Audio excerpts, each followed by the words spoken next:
In Minneapolis, Minnesota, a long-abandoned hospital was under reconstruction. The hospital, St. Anne's Mercy, was originally founded in 1802.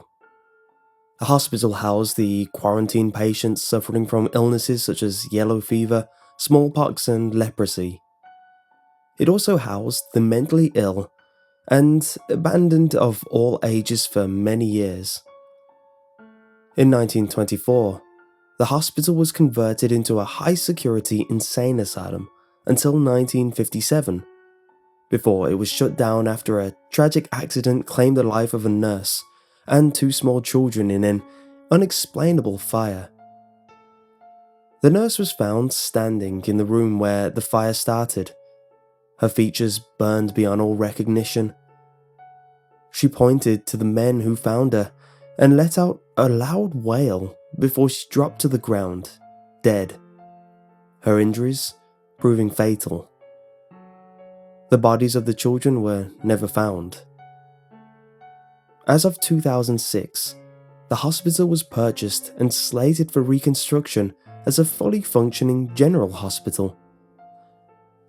Floor by floor, the hospital was cleaned and restored. After a few days of work, the construction workers began reporting strange sounds, smells, shadows, and a sensation of being choked by smoke. As the work continued, bizarre accidents began to plague the construction crew. Light bulbs would shatter without reason. Small electrical fires would start in wires and outlets in the walls, despite the brand new equipment. The elevator doors wouldn't open and would frequently get stuck between floors, and one unfortunate worker apparently fell to his death while trying to repair the faulty elevator. His body was found splayed and bloody at the bottom of an elevator shaft, a look of horror frozen on his face. While still under construction, the hospital was opened to the public as an emergency room. The hospital staff was free to roam about all floors and wings of the hospital, with the exception of the children's wing, which was far behind schedule. Many workers refused to continue restoring the children's wing. They'd all call in sick or quit, each worker claiming that they felt as though their lives were in danger. Soon, patients began to complain about odd sounds emanating from the vacated children's wing. Complaints of children playing loudly were common. Then reports of screams and cries for help began to disturb the peace. The doctors and nurses insisted on hiring additional security to monitor the wing and refused to allow the staff to use the empty wing for storage unless they had someone watching them. Several security cameras were installed in the wing, one in each hallway, one for both elevators, and one on the emergency staircase. The security guard hired to watch the monitors began complaining of headaches, nausea, nightmares, and paranoia. After only 6 days, the security guard was found, hanging in his office, after he had attempted to scratch out his own eyes. The screens on the monitors had been broken with some black paint smeared over the display, and the recording videotapes had the film pulled free of the case and wadded up all over the office.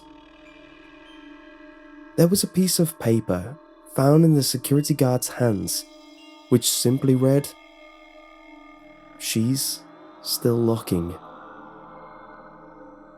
The hospital staff reviewed what little security footage that was salvaged and didn't see anything out of the ordinary during the first night, with the exception of the lights occasionally flickering. But on the second night, there were brief glimpses of two small children playing in the hallways. The children were horribly burnt and had black dots where their eyes should have been. The staff could hear them laughing as they played, even after the tape had stopped playing. On the third night, the elevator doors began to randomly open and close without provocation. Some of the staff claimed to have seen a bloodied hand reach up and through the open doors, as if it was attempting to claw its way to freedom. During the fourth night, a weepy, shadowy figure began roaming the halls. The figure was dressed in scorched rags and had black tears running down her face. As she roamed aimlessly, she would occasionally stop and look directly into the cameras before letting out a shriek of emotional pain. The fifth night of footage showed a gurney with a zipped body bag rolling down the hall. This footage was especially grainy and damaged, but there was no mistaking the image on the screen. On the sixth night, the night the security guard hanged himself, the footage was oddly clear. The gurney and the body bag rolled back down the hall without provocation, but the body inside the bag slowly sat upright, its head turning in the bag to look at the camera. The footage suddenly cut to static, and when it cleared, the body bag was now standing up next to the gurney. Static hit the screen once more, and the body was now closer to the camera. From inside the bag, the body let out a horrible wail of pain that grew louder and louder as it began twitching and walking directly toward the camera. The video stops playing. There is no additional footage. The hospital staff who witnessed the footage began complaining of the same symptoms as the security guard: headaches, nausea, nightmares, and paranoia. One by one, each witness began suicide attempts, sometimes successfully. As a precaution, the witnesses to the footage were committed to mental institutes for their own protection, and the children's wing of the hospital was walled off. The staff still claimed to hear laughter and screams coming from beyond the wall.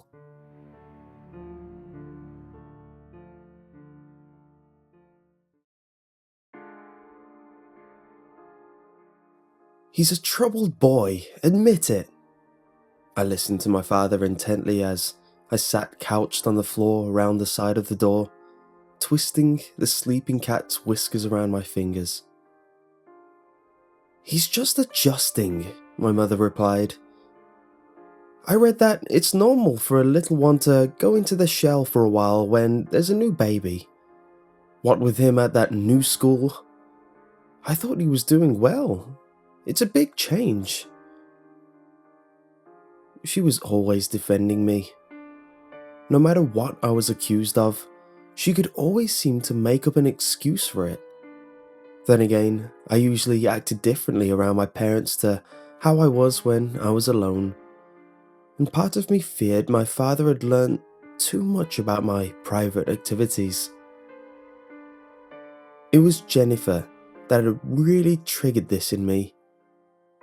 After the sudden death of my first sister, Olivia, in her sleep, I suppose my parents missed having a screaming bundle of joy to care for, and so I decided to have another one. I left the cat alone as it woke, and I got to my feet, slinking away to the lounge. There were baby things in bags on the floor: nappies, clothes, feeding bottles, toys, blankets. My father must have brought them home from his business trip. He often stayed out overnight, and even on typical weekdays, he only came home after I had gone to bed. He rarely brought anything for me. I ignored the bags, and since the television was off, and I had not yet fully worked out how to switch it on, I headed outside. It was mid-June, so I spent most of my hours outside when I was not at school. I stood in my paddling pool, letting the cold water numb my bare feet, before kneeling down and pushing some little boats around. The water was full of bits of grass and dirt, but I didn't mind. I quickly became bored of my playthings, instead searching for insects, crawling out of the pool on my hands and knees. I found a few woodlice under a plant pot. I decided they would be suitable for my next game. Keeping them in my hand, I plucked a leaf from a nearby tree and walked back to the pool. I set the leaf down carefully on the surface and put the woodlice on it. Little explorers on a raft. They seemed to scurry randomly about the leaf, not getting too close to the edge. I tried to imagine their confused thoughts, as if they really were tiny adventurers drifting on a strange ocean. I tried to imagine their panic as I tugged down on the edge of their raft, causing water to engulf it in seconds. The invertebrate explorers desperately tried to escape the depths before they were still, and I pushed them below the water with my fingers and held them there to be sure. Afterwards, I took them over to my fish pond and dropped them in, where gaping mouths came up and the woodlice were gone. I liked my fish. I would never hurt them, since they were mine. My father said he would give them away and fill the pond once Jennifer was old enough to walk. I found a slug in the compost bin. I scraped it out with a twig and dissected it on the patio tiles. I found the slugs fascinating. The colours of their insides were brilliant. Greens, yellows and purples. Far more vivid than any other creature I could think of. I hugged the carcass back on the twig and tossed it into the grass. I wish there were more animals here. There was rarely anything larger than the slugs. Once, the cat had brought back a dead mouse, and although saddened, it was already mauled before I had the chance. I kept it in a sandwich bag in my drawers until the smell alerted my father. I imagined that I was older. I could go to the woods and find bigger animals. Or maybe, if I had money, I could buy some traps. I also daydreamed of catching birds. Their songs irritated me, and I often wondered how they would try to fly away after I took off their wings. I could use the feathers on a collage for my mother's birthday. I doubted I would be able to catch one anytime soon, so for now, I would have to make do with the few insects I found in the back garden. I was not a bad kid. I did not have any friends at school, nor did I feel like I needed any. The other children didn't like me because they thought I was strange. I didn't attack the others or tease them, but I often found amusement in making up little games for myself. I would find money on the ground, or bring in sweets I didn't like, to give to the older, more aggressive children so they could beat up anyone I had a specific dislike for on that day. I was the child that would block the sinks in the school bathroom, leave strange messages on walls in permanent marker, and set the bins on fire with my father's matches. I didn't do these things for attention, nor to upset or bother anyone.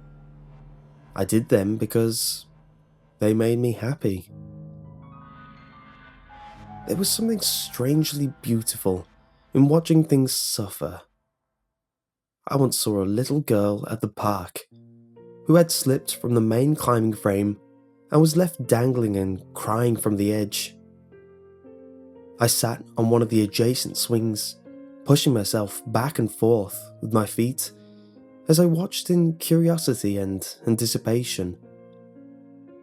The girl fell and one of her ankles rolled over with a muffled crack, and she lay, howling, alone on the bark as I stood up from my swing and walked away.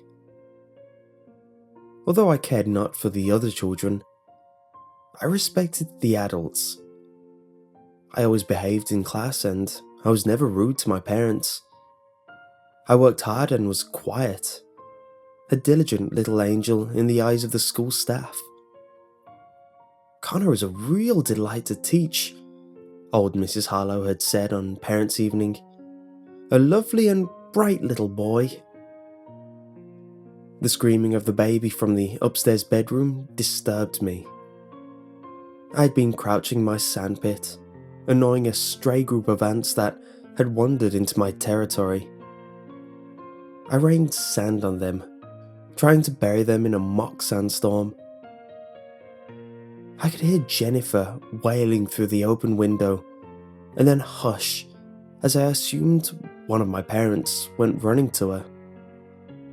I could have tripped and knocked myself out, or had a fit and died out here, and they wouldn't have noticed. I ran over the ants with the toy car, mashing their tiny black bodies into the sand. My old cat stared at me from the bench. I could never hurt him, because he was mine. He was born long before me, and he dislikes babies too. Sometimes I would annoy him and chase him into Jennifer's room, hoping he would jump into a crib and scratch her. I wish my parents knew how I felt, but they ignored me. I dragged the tank back and forth through the sand. No one cared. I was just a child. I didn't matter. Out here though, I was alone, and that is how I liked it. I could make up my own games, and there was no one around to tell me off or spoil my fun. Later, my father called me inside for dinner. It was pizza, which pleased me, but my parents didn't speak to me. My father watched me over the top of his glasses. He looked like me, with shiny, syrup-coloured hair and washed-out grey eyes. I imagined I would look like him when I was older. I hoped I wasn't as uncaring as him though, and I knew that if I had a son, I would play with him properly and buy him things so he wouldn't turn out like me. Not long after, he sent me to bed, and I didn't protest. My mother usually let me stay up and watch television with her, but instead, she was asleep, tired out from looking after the baby all day. I took some toy planes from the table and disappeared to my bedroom. There were no insects here, which left me a little bored. But I'd taken a stuffed doll from one of the boxes of baby toys. It had belonged to Olivia, and been stored away after she died. I snuck it into my room after brushing my teeth, and after changing into my Mickey Mouse pajamas, I sat on my rug with it in front of me. I cut its hair off with my blunt children's scissors, shredding its dress before stabbing into its back and tugging it open, letting the stuffing drift into the air and onto the floor. Dolls were stupid. Girls were stupid for liking such silly things. I gathered up the remains and shoved them into an old backpack under my bed.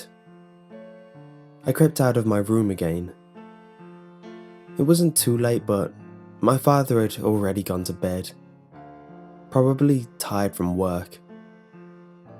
I opened my bedroom door, easing it so it didn't creak, and after surveying the house shrouded in darkness, I slunk out. I tripped over a doll's house as I entered the baby's room. I could feel the warm blood in my sock from a broken toenail. I pulled up a little plastic storage box and stood on it, peering into the cot.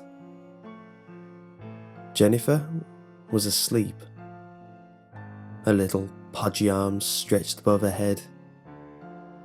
She didn't seem to have a care in the world. I was sick of the bright pink plastic rubbish which cluttered my house. I was sick of the screaming, of my mother always being tired, grumpy and preoccupied with the baby. I was sick of my broken solitude. I took one of the larger teddy bears from the end of the cot and I pressed it into Jennifer's face. She didn't wake or scream, but twitched and kicked a little.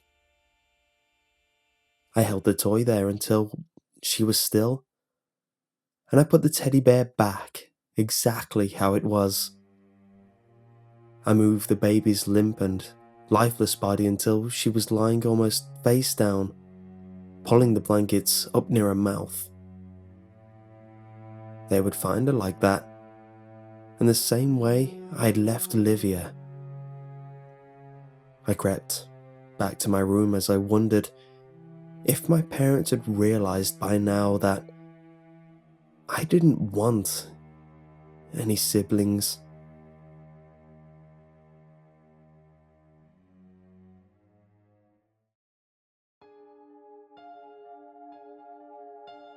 Fresh out of college, I took a teaching job in a small town in central Wisconsin. In my sophomore creative writing class, I assigned a flash fiction exercise around Halloween. We'd studied urban legends and folklore, and it was the students' turn to construct stories of their own. Assignment length 100 to 1000 words. Directions? Scare me. The submission quality was as expected. These were sophomores after all. But one story stood out halfway through my stack of papers. A piece by a quiet student named Jake. His first-person flash fiction story seemed so real. Like it was dipped in reality a little too closely. Almost like he wasn't making it up, but had been retelling something that happened to him. I put it aside, impressed. Kate's submission was the last paper in the stack. I remember the reading experience vividly.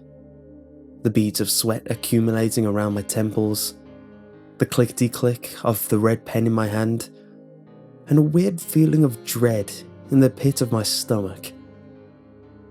I placed it on top of Jake's story, and I thought, what the hell am I going to do? I still have photocopies of the original stories, and I often wonder, why do I still have these? But there is something about them. They are so interconnected, and there is something so raw and beautiful about them. I have a strong affinity for interesting student writing, and it'd be a shame to let the flames of these stories be extinguished. I'll share the student pieces and the subsequent events that transpired right here. I do enjoy a good story. Jake's flash fiction. My parents put Grandma Rosie in a home when she started to lose her grasp on reality, they said.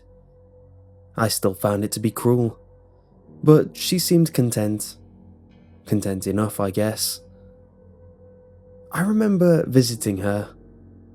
She had an old, wooden rocking chair that faced the window. Outside was nothing but flat fields of green. The green would eventually fade, and when it snowed, it was carpets of white for miles and miles. I'm not sure which reason Grandma Rosie liked the most. She didn't do a lot of talking. She mainly listened to a radio, and it was always on one station, 89.1. But 89.1 never had a signal. It was just static. Grandma Rosie listened to this static all day, seemingly waiting her life out. No one could reach her. I visited one day to drop off a box of chocolates. Grandma Rosie rocked slowly in a chair with large headphones over her ears, staring out the window, watching the snow fall. I couldn't tell if she knew I was there. I walked over and placed the chocolates on a small table, and her hand suddenly reached across and snatched my wrist. "Shh," she whispered. "Listen." Grandma Rosie leaned in close, and I put my ear to hers. I lifted the cup of her headphone and listened. There was only static. I was about to speak, but she covered my mouth with her hand. "Listen closer," she said. I did, but all I heard was more static. "Soon they will come," she said. "They will come to take me away." This freaked me out a little and I went home. I told my mom and dad about what happened, but they didn't think it was that weird. I kept thinking about it. One night I couldn't sleep, so I buzzed my friend Abby on our walkie-talkies. She lived across the street and she somehow knew all about 89.1. She told me it was an old legend in our town, and you need two things to explore the legend further: a radio and a closet with the door slightly open. Face away from the closet, tune into 89.1 and listen very closely. At some point through the static, you'll hear the faint sounds of an organ, distant screams, and the dragging of metal chains along a gravelly surface. The open doorway is an invitation. Keep your eyes closed, and only if you keep your eyes closed, a figure will appear and drag you into the closet. From there, your fate is unknown. "How do you know this?" I asked. "I've heard about it," she said. "Don't tell anyone. The less people that know, the better." I looked out my window and saw Abby in her bedroom. She put a finger up to her lips. "This is our secret," the walkie-talkie buzzed.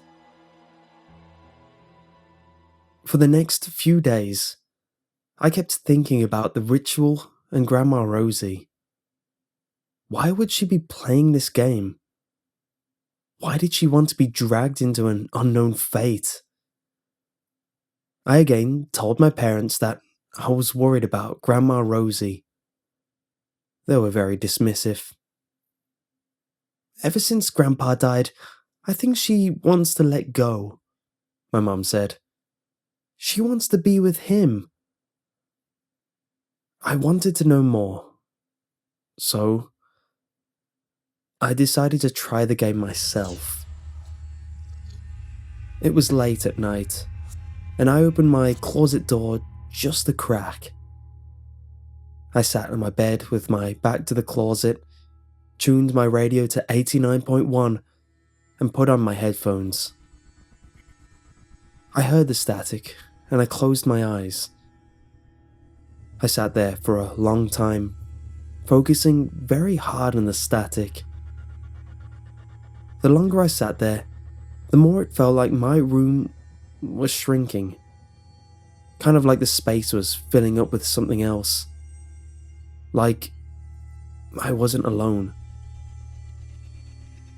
In my headphones, I heard the distinct organ, and I heard the screams that seemed far away, but sounded like they were getting closer.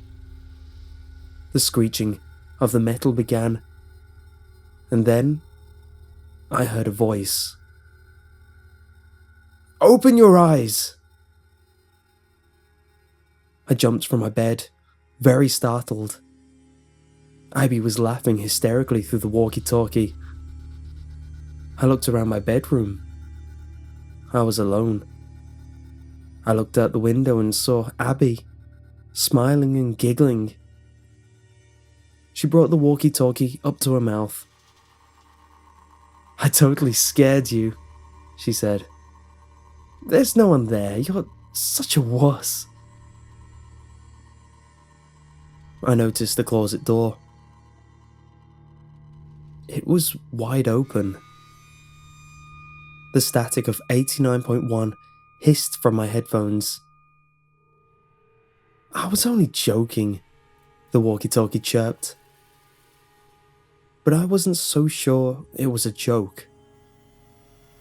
Grandma Rosie died 2 weeks later in her sleep. Her time had come, and I was done fooling around with legends and superstitions.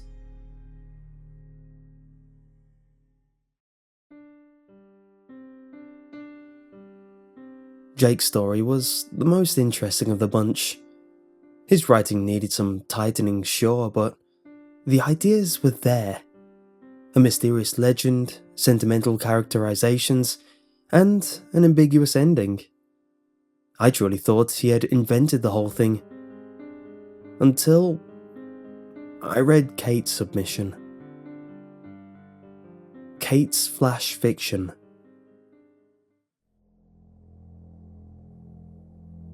Panic. Fear. No one would believe me. Not ever. I told him I was joking. About everything. It helps me sleep at night. But I know what I saw. A young boy, a ritual, and death. Death itself. A black death with a clutching grip. An eternity that surrounds its victims, dragging a companion to its secret and eternal lair. But I was joking all along, which made it okay. I had to know more. I went to her room. It felt recently vacated, like the plug had just been pulled from a sink. Headphones on the floor. Static. Nothing but static. Noises from the closet. Labored breathing. Fingernails squeaking on the door from the inside. I clutched the handle. Something else. Something dark. Can't open it. Won't open it. Refuse to let it out. I slowly back away. A tiny voice squeaking, "Help me." Static echoing in the small room.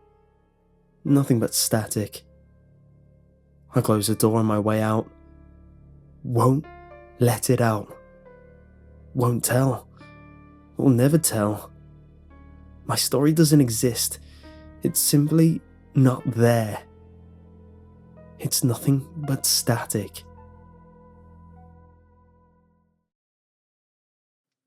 And that was it. Here, I had two seemingly intertwined stories. Jake's more traditional folklore story, and Kate's personalized flash fiction, focusing on emotion, regret, and secrets. Perhaps I'd been swimming in urban legends too long, or maybe I'd been the victim of too many horrendous student essays and stories to count. But I couldn't shake the notion. This seems real. A few days after Halloween, I kept Kate after school. I wanted to know more. Specifically, was she the Abby character in Jake's story? And was she confessing to visiting the grandmother in her own piece? I pulled out Kate's flash fiction, and I asked about how she wrote it. What was her inspiration? She shrugged. I guess it's avant-garde. I was just experimenting with the ideas. Did you like it? I nodded. It was an interesting piece, I told her. Have you ever heard of 89.1? Kate asked me. I started to speak, but couldn't.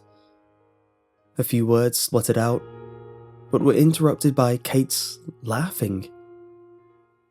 Oh my gosh, Mr. Patrick, the whole thing was just a joke. Kate explained how she and Jake conspired to write multiple viewpoints of the same story, partially as a creative writing exercise, but mainly just to screw with me. The whole thing was made up. It was a Halloween prank. We so got you, Mr. Patrick, Kate laughed. I smiled, uncomfortably. It was a good one, and yes, they got me. I told her that I enjoyed her piece. Let's continue developing your avant-garde style writing and enjoy your Halloween. But something didn't feel right. I had drinks with a veteran, freshman English instructor, me, the first-year teacher in a new town, and he was the wily, old mentor. I told him about the class assignment and the stories Jake and Kate turned in. He laughed and thought about it a bit more. That just seems off, he said. You said Jake and Kate conspired to play a joke?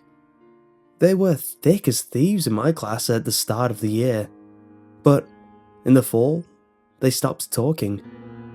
Wouldn't even look at each other anymore. Had some sort of falling out. I guess they made up. For the next few weeks, I watched Jake and Kate closely, in my class and in the hallways. They didn't speak once. Never even looked at each other. I scheduled a story conference with Jake, and I let him know how much I'd enjoyed his growth as a writer, especially his Halloween flash fiction piece. I grinned and told him that his prank with Katie had totally burned me. Jake smiled, awkwardly. We got you, huh? He said. It was Kate's idea. Everything was made up, he claimed. There was no 89.1, and he had no grandmother who passed away in a home. All of the characters and situations were straight 100% fiction. I told him good job, and to keep writing. Still, the situation seemed amiss, like I was missing part of the act. Was it possible that these two were so committed to screwing with me that they wouldn't even speak at school? Or maybe they were dating and didn't want anyone else to know, so they played it cool in the hallways and in class. They were 15-year-old kids, after all. That seemed reasonable. But it was keeping me awake at night. Nothing else mattered. I taught during the day, and I obsessed over the stories in the evening. News, sports, and current events faded into the background. The real world slipped away. I pushed forward. Armed with a couple of possible last names, thank you school records, I called senior citizen homes in the area. I was trying to track down my mom's old friend, Rosie, I told them. Each phone call followed the same script. The receptionist went through the files and found nothing. No one there by either last name I had. I scoured the internet, and I spent too much time in the stacks of the local library. I found no folklore or urban legends relating to 89.1. And each time I felt like quitting, I pulled out my photocopy of Kate's story. She had visited Jake's grandmother. It felt so real.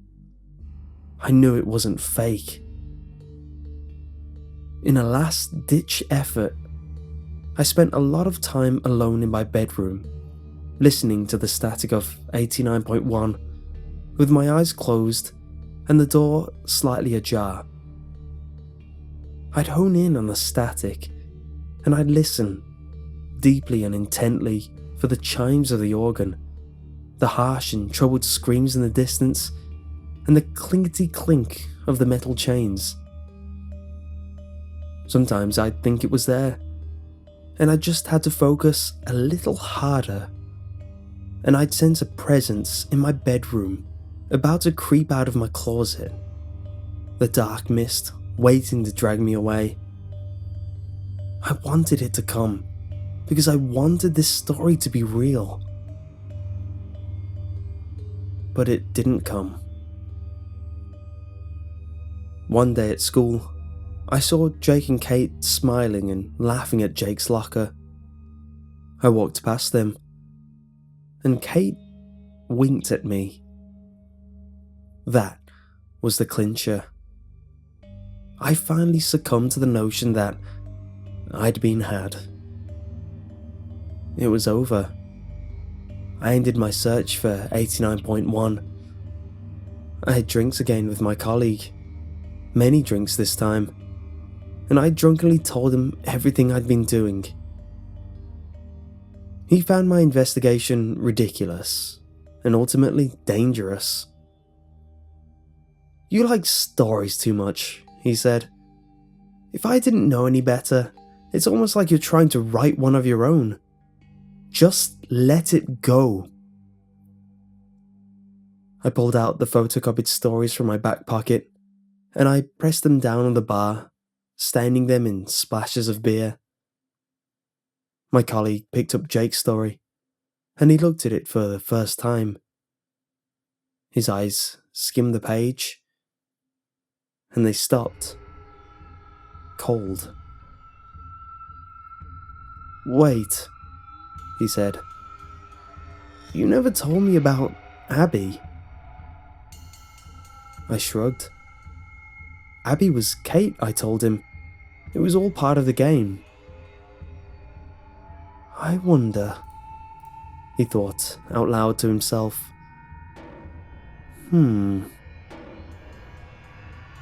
He laid it out for me. A year ago, about 10 months before I moved into town, an 8th grade teacher named Abby had gone missing, seemingly vanished into thin air. One minute she was alone in a room, the next minute she was gone. Some suspected that she ran away, but there were no clues. No evidence of foul play. No suspicious or shady family members or neighbours. She was simply gone. I read Katie's piece again. My heart sank. The whole time, I assumed it was about her visiting the grandmother. But maybe I was wrong. Maybe the squeaks and pleas coming from the closet were coming from Abby. Kate never specified who she was visiting or where she was. I read the avant-garde flash fiction one more time, honing in on every word, just to be sure. And at that moment, everything changed.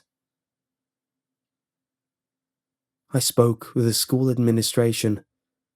They contacted the authorities, and the police had conversations with Jake and Kate.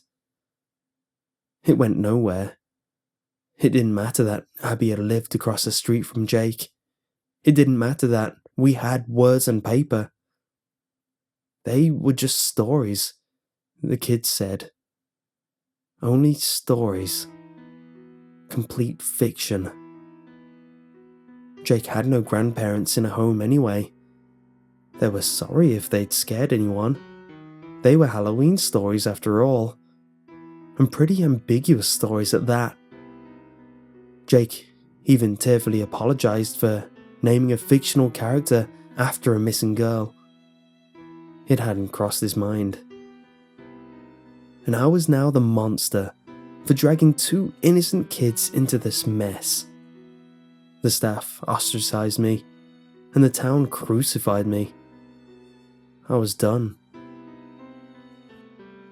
I left the teaching profession soon after that. I walked out of the school holding my small crate of supplies, and Kate smirked at me with a knowing glance through the first floor window. I haven't seen her since. I didn't take much with me, but I did take the photocopies of the stories.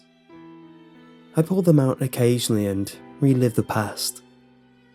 And sometimes, late at night, I'll get a fire in my belly and a burning desire to travel back to that small Wisconsin town. Maybe Grandma Rosie was a great aunt that Jake's family referred to as a grandma. Or maybe it was an elderly family friend. Maybe I missed something about the missing girl, about 89.1, about Kate's intentions. Perhaps I can try the ritual a few more times just to see what happens. Or maybe it's all a load of crap. It was 10 years ago, and I'm probably the only one that thinks there's a shred of truth in those stories. I'd be wasting my time. But it still keeps me up at night. The slim chance that it's all true. And oftentimes, the idea of it is something I contemplate more than what really happened to Abby and the grandmother in the story. If it is true, why did the kids write it all down like that? I don't have a good answer. I'll never have one. I suppose that, just like me, they really just enjoy a good story.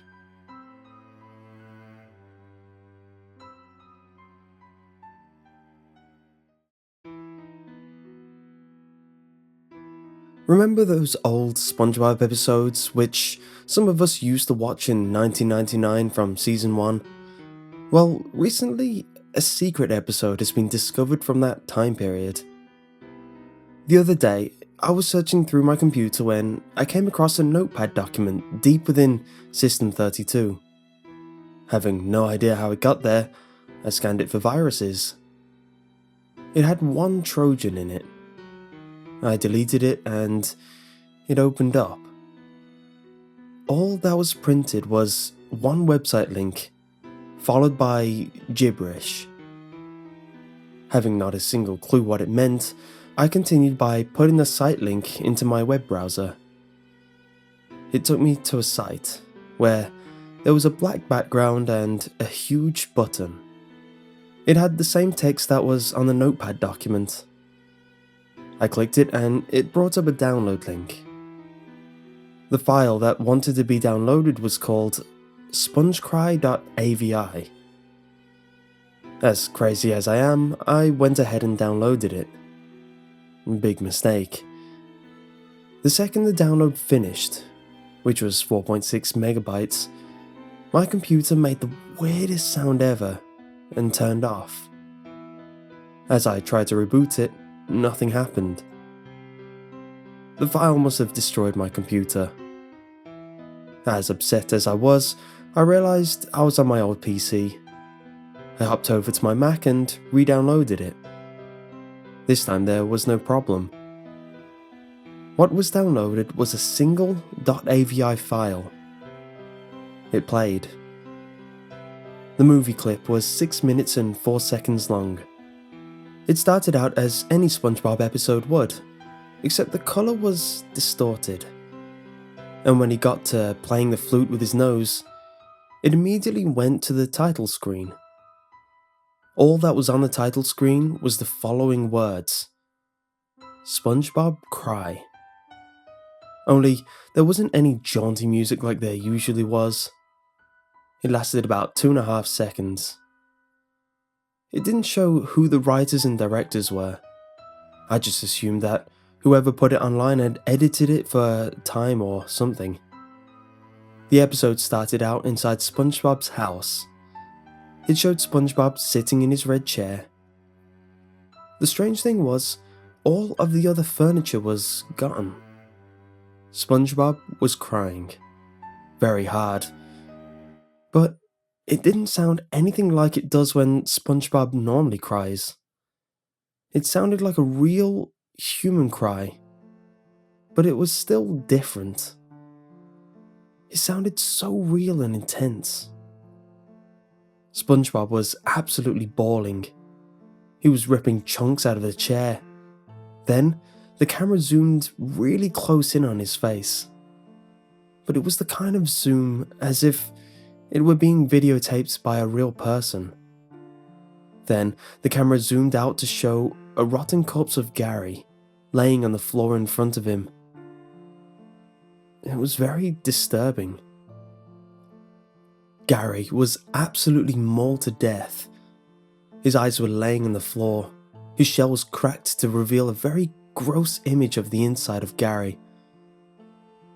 The camera was moving around like crazy. SpongeBob suddenly got out of his chair and ran straight forward.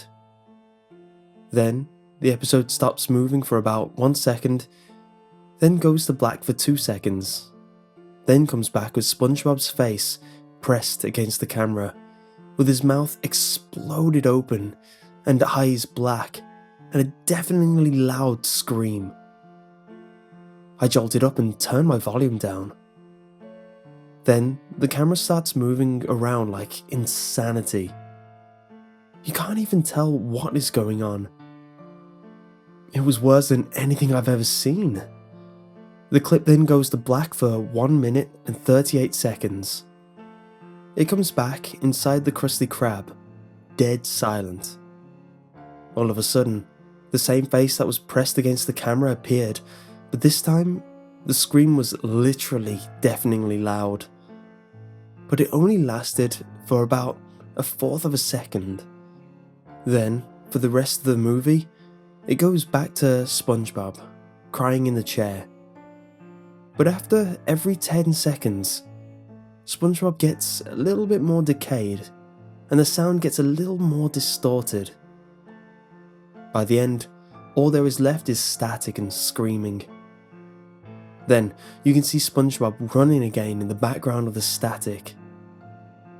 But, for the last 4 seconds, there is text on the screen that reads, "One timed action will be badly." Exactly that, as if it were written by a preschooler. After the clip finished, my computer shut down. After seeing this video, I've never been the same. I've been angrier, crueler, and more anxious than ever before. It has haunted my mind all the time. I regret downloading the video in the first place. I wish I could just go back in.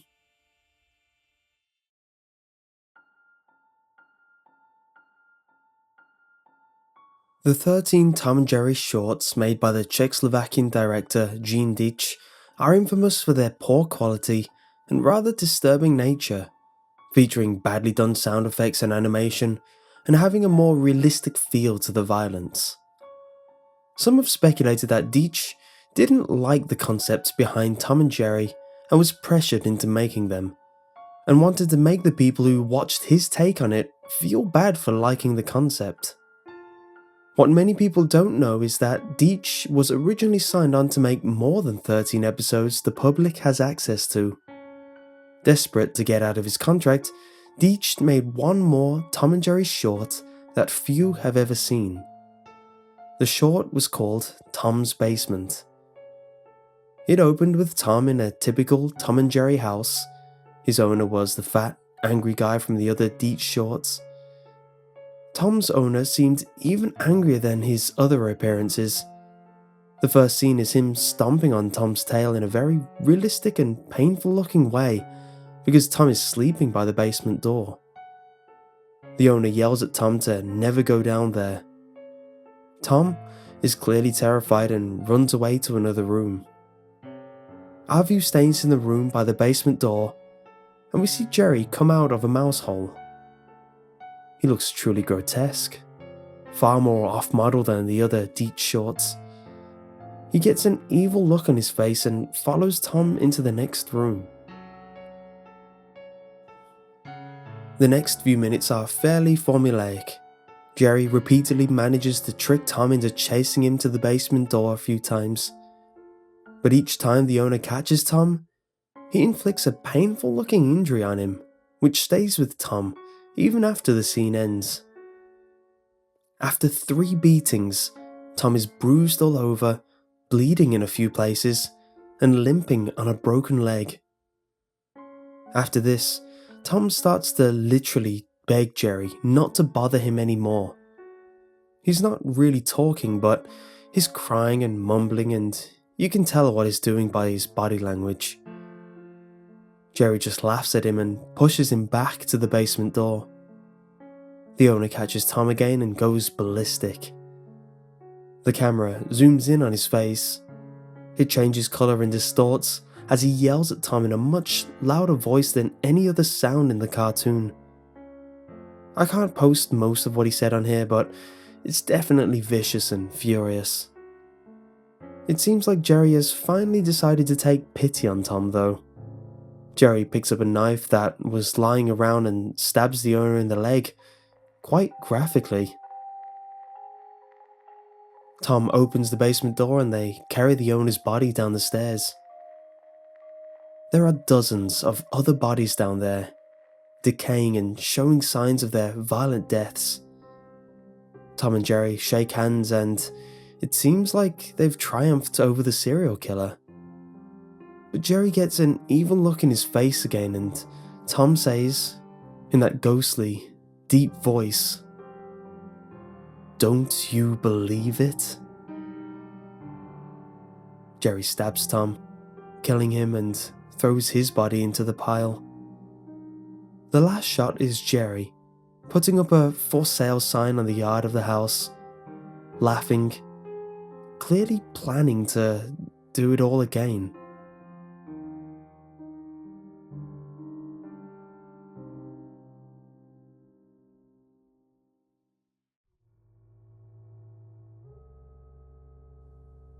I just want to start off by saying, if you want an answer at the end, prepare to be disappointed. There just isn't one. I was an intern at Nickelodeon Studios for a year in 2005 for my degree in animation. It wasn't paid, of course. Most internships aren't. But it did have some perks beyond education. To adults, it might not seem like a big one, but most kids at the time would go crazy over it. Now, since I worked directly with the editors and animators, I got to view the new episodes days before they aired. I'll get right to it without giving too many unnecessary details. They had very recently made the SpongeBob movie, and the entire staff was somewhat sapped of creativity, so it took them longer to start up the season. But the delay lasted longer for more upsetting reasons. There was a problem with the Series 4 premiere that set everyone and everything back for several months. Me and 2 other interns were in the editing room, along with the lead animators and sound editors for the final cut. We received the copy that was supposed to be Fear of a Krabby Patty, and gathered everyone around the screen to watch. Now, given that it isn't final yet, animators often put up a mock title card, some sort of inside joke for us, with phony, sometimes lewd titles, such as how sex doesn't work instead of rockabye bivalve when SpongeBob and Patrick adopt a sea scallop. Nothing particularly funny, but work-related chuckles. So, when we saw the title card, Squidward's Suicide, we didn't think it more than a morbid joke. One of the interns did a small throat laugh at it. The happy-go-lucky music plays as it's normal. The story began with Squidward practicing his clarinet, hitting a few sour notes like normal. We hear SpongeBob laughing outside and Squidward stops, yelling at him to keep it down as he has a concert that night and needs to practice. SpongeBob says okay and goes to see Sandy with Patrick. The Bubbles splash screen comes up and we see the ending of Squidward's concert. This is when things began to seem off. While playing, a few frames repeated themselves, but the sound doesn't. At this point, sound is synced up with animation, so yes, that's not common. But when he stops playing, the sound finishes as if the skip never happened. There is a slight murmuring in the crowd before they begin to boo him. Not normal cartoon booing that is common in the show, but you could very hear malice in it. Squidward's in full frame and looks visibly afraid. The shot goes to the crowd, with SpongeBob in the center frame, and he too is booing, very much unlike him. That isn't the oddest thing though. What is odd is everyone had really realistic eyes, very detailed. Clearly not shots of real people's eyes, but something a bit more real than CGI. The pupils were red. Some of us looked at each other, obviously confused. But since we weren't the writers, we didn't question its appeal to children yet. The shot goes to Squidward, sitting on the edge of his bed, looking very forlorn. The view, out of his porthole window, is of a night sky, so it isn't very long after the concert. The unsettling part is that, at this point, there is no sound. Literally no sound. Not even the feedback from the speakers in the room. It's as if the speakers were turned off, though their status showed them working perfectly. He just sat there, blinking, in this silence for about 30 seconds. Then, he started to sob softly. He put his hands over his eyes and cried quietly for a full minute more. All the while, a sound in the background very slowly grew from nothing to barely audible. It sounded like a slight breeze through a forest. The screen slowly begins to zoom in on his face. The screen slowly begins to zoom in on his face. By slow, I mean it's only noticeable if you look at the shots 10 seconds apart, side by side. His sobbing gets louder, more full of hurt and anger. The screen then twitches a bit, as if it twists in on itself for a split second, then back to normal. The wind through trees sound gets slowly louder and more severe, as if a storm is brewing somewhere. The eerie part is this sound, and Squidward sobbing, sounded real. As if the sound wasn't coming from the speakers, but as if the speakers were holes the sound was coming through from the other side. As good a sound as the studio likes to have, they don't purchase the equipment to be that good to produce sound of that quality.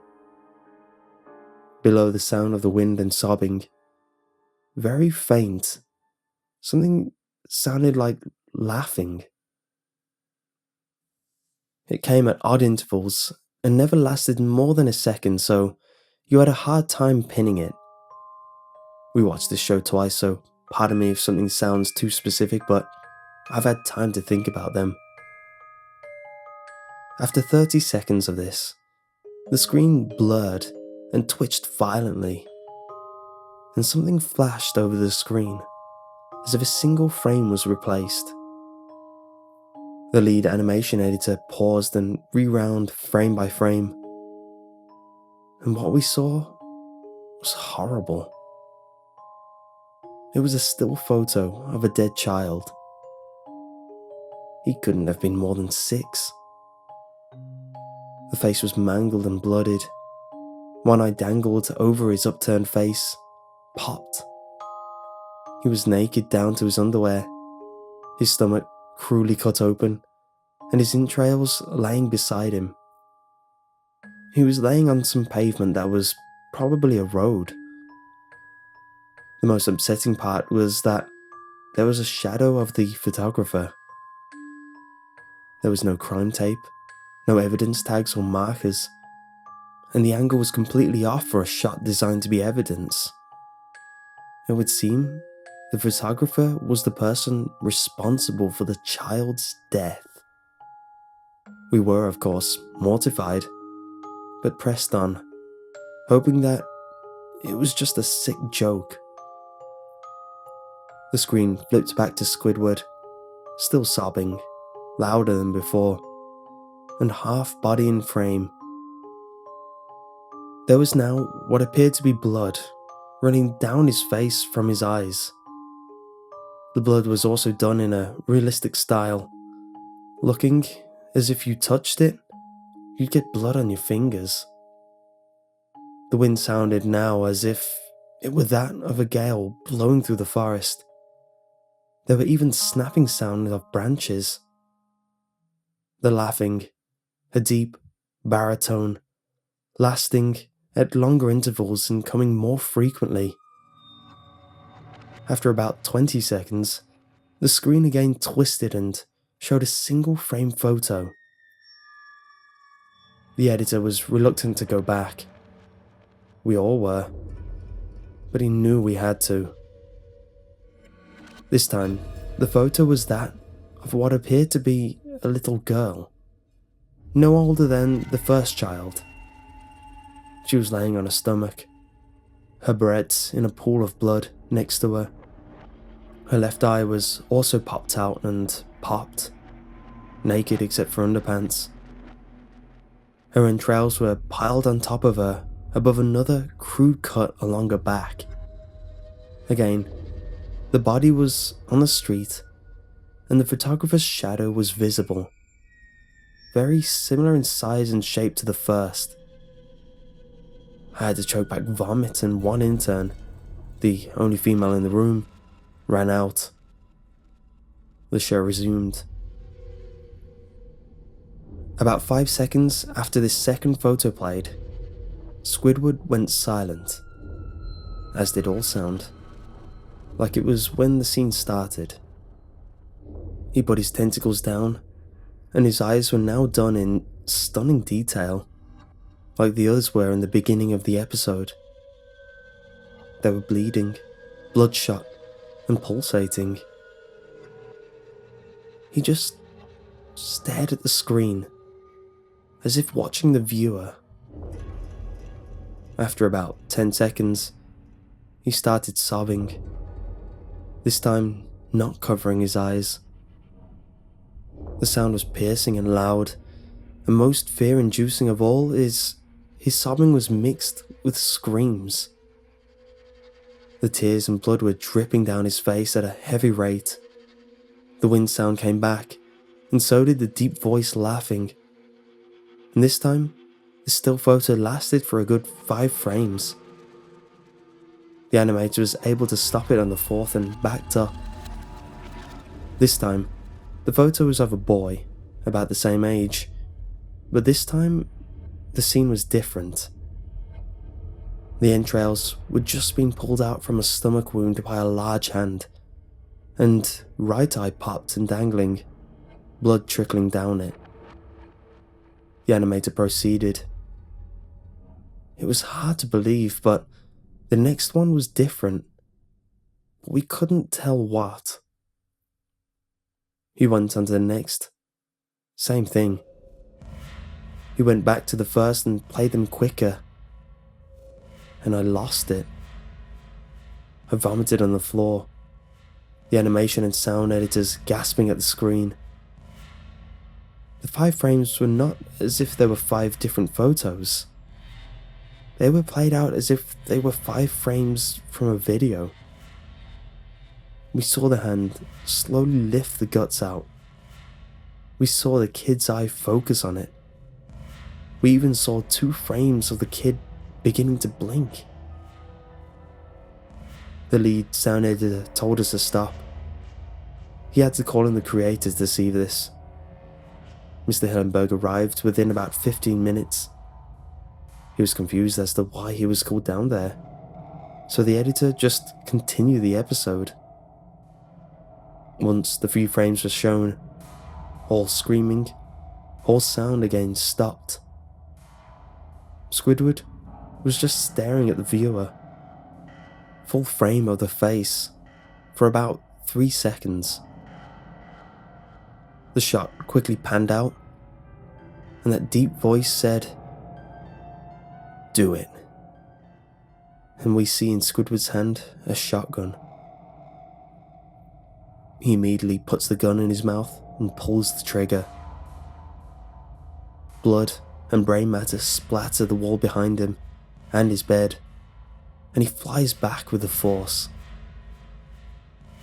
The last 5 seconds of this episode show his body on the bed. On his side, one eye dangling off what's left of his head above the floor, staring blankly at it. Then, the episode ends. Mr. Hillenberg is obviously angry at this. He demanded to know what the heck was going on. Most people left the room at this point, so it was just a handful of us to watch it again. Viewing the episode twice only served to imprint the entirety of it in my mind and caused me horrible nightmares. I'm sorry I stayed. The only theory we could think of was the file was edited by someone in the chain from drawing studio to here. The CTO was called to analyze when it happened. The analysis of the file did show it was edited over by new material. However, the timestamp of it was a mere 24 seconds before we began viewing it. All equipment involved was examined for foreign software and hardware, as well as glitches, as if the timestamp may have glitched and showed the wrong time. But everything checked out fine. We don't know what happened, and to this day, nobody does. There was an investigation due to the nature of the photos, but nothing came of it. No child scene was identified, and no clues were gathered from the data involved, nor physical clues in the photo. I never believed in unexplainable phenomena before, but now that I have something happen and can't prove anything about it beyond anecdotal evidence, I think twice about things.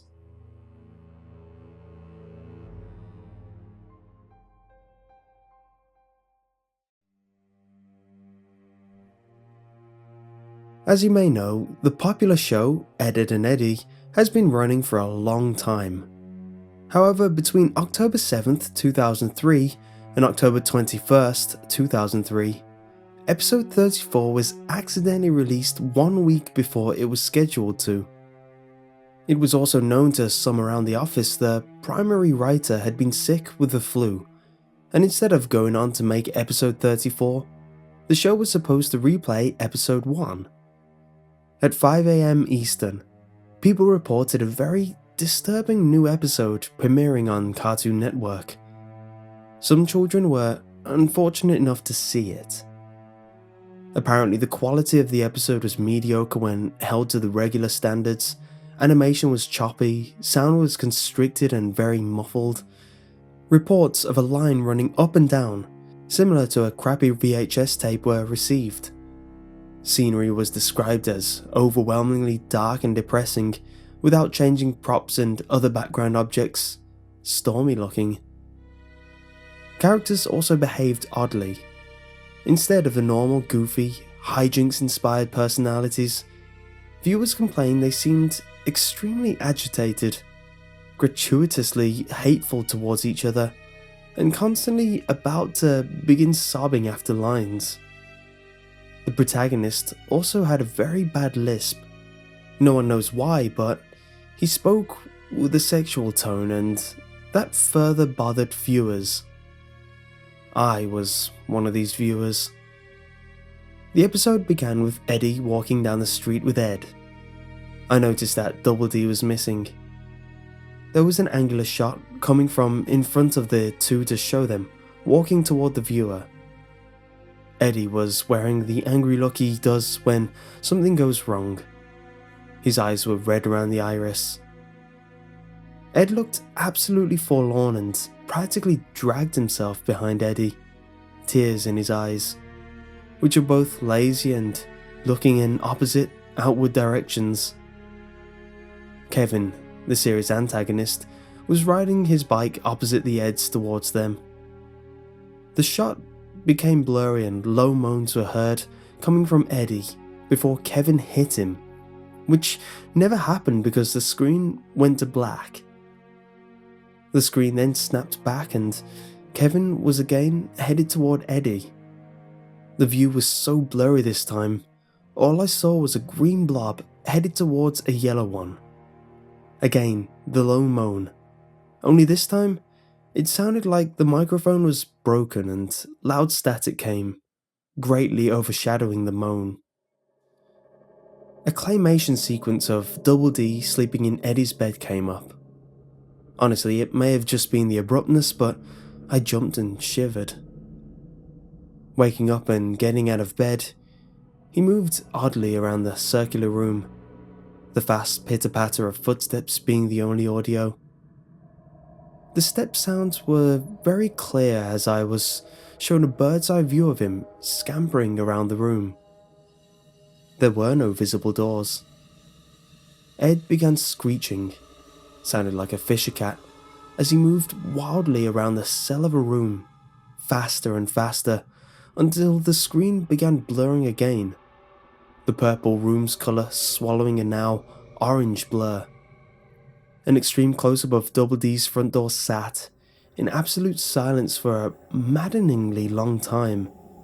At least 2 minutes of dead silence and a door. Next, we see Jimmy and Sarah at a doctor of some sort, probably oral. Jimmy, obstructed in view by a hanging lamp, is crying loudly with Sarah trying to comfort him in an unusually warm fashion. "It hurts, Sarah, it hurts," he said.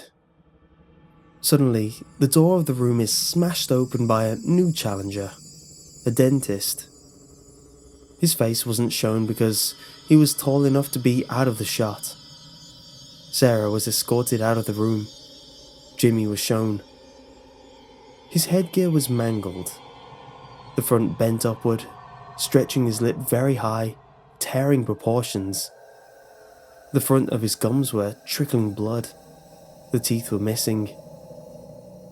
The disturbing part was he had lost both arms and legs beforehand, apparently, and sat a paraplegic. I almost cried as I came to the conclusion the others had beaten him up and bent his headgear. The camera stayed on his mangled face for a few seconds, still as a picture, silent as ever. Commercials came on. We were instantly assaulted with a very hairy Rolf in his darkened shed, fisting the cow repeatedly. The visual loops and gets blurry again as the scene pans out. Naz is reading a magazine on a couch. The quality is perfect now. Eddie is now alone, without Ed. The quality declines worse than before, and he is still walking, the sun now lightening the mood somewhat as he smiles and begins running. The door is shown again and we see through Eddie's eyes as he reaches out and opens it. The house is nice and bright, but a very badly played violin is blaring. This is the only audio in this scene as he makes his way through the house. Eddie opens the door to his room. Johnny is shown under Naz's couch cushion as he crawls out on all fours in a comedic way and pops up behind her, still oblivious. I laughed because someone forgot to draw his eyes and I thought of a mole.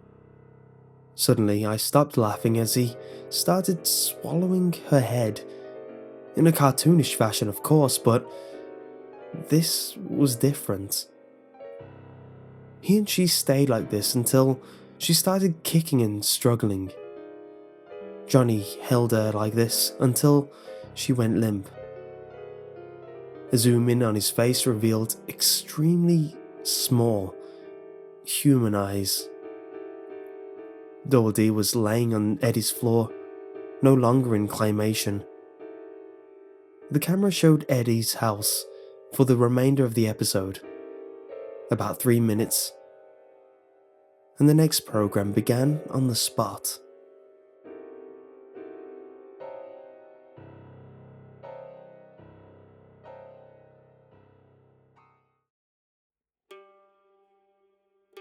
I've been teaching film studies at my local college for about 6 months now, since I got my degree.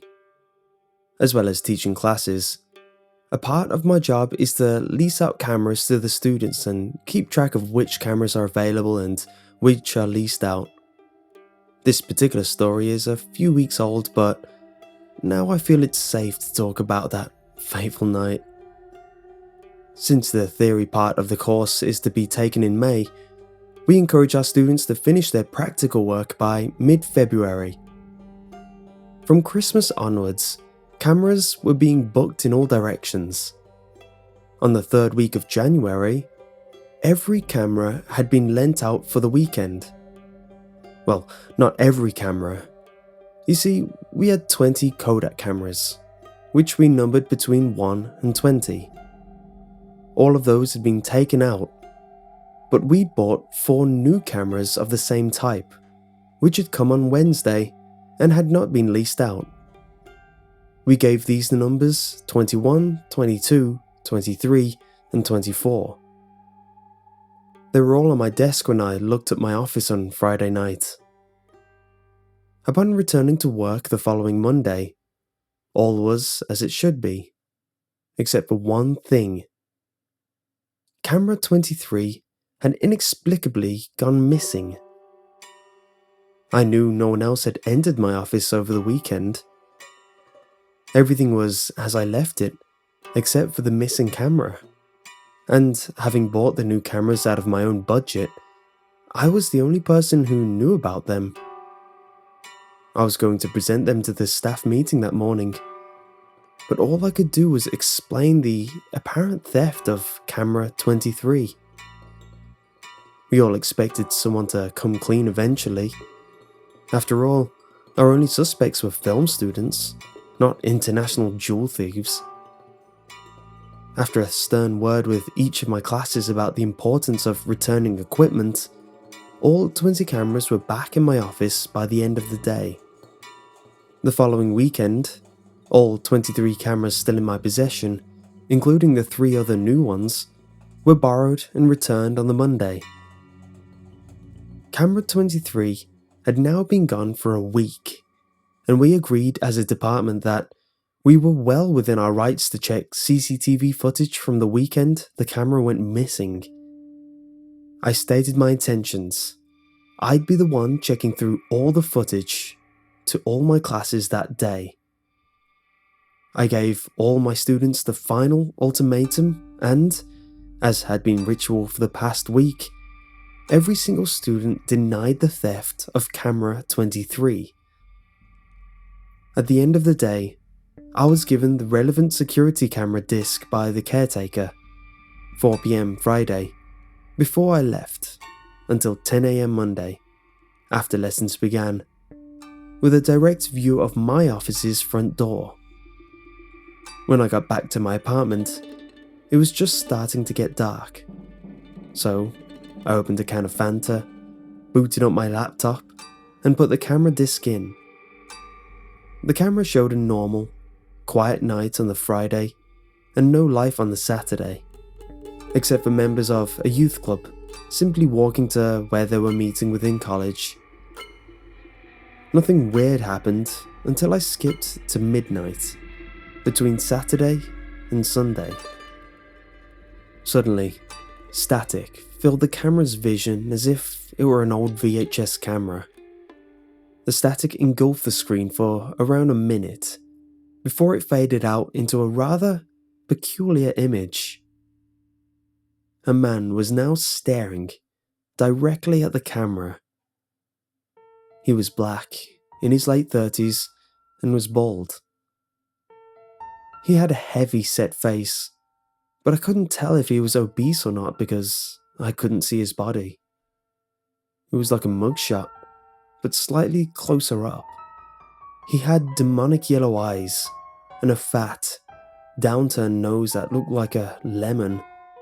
But the most disturbing thing about him, apart from his icy gaze, was the fact that he had no mouth. It wasn't even like it had been cut off. He literally had no mouth, as if he was born that way.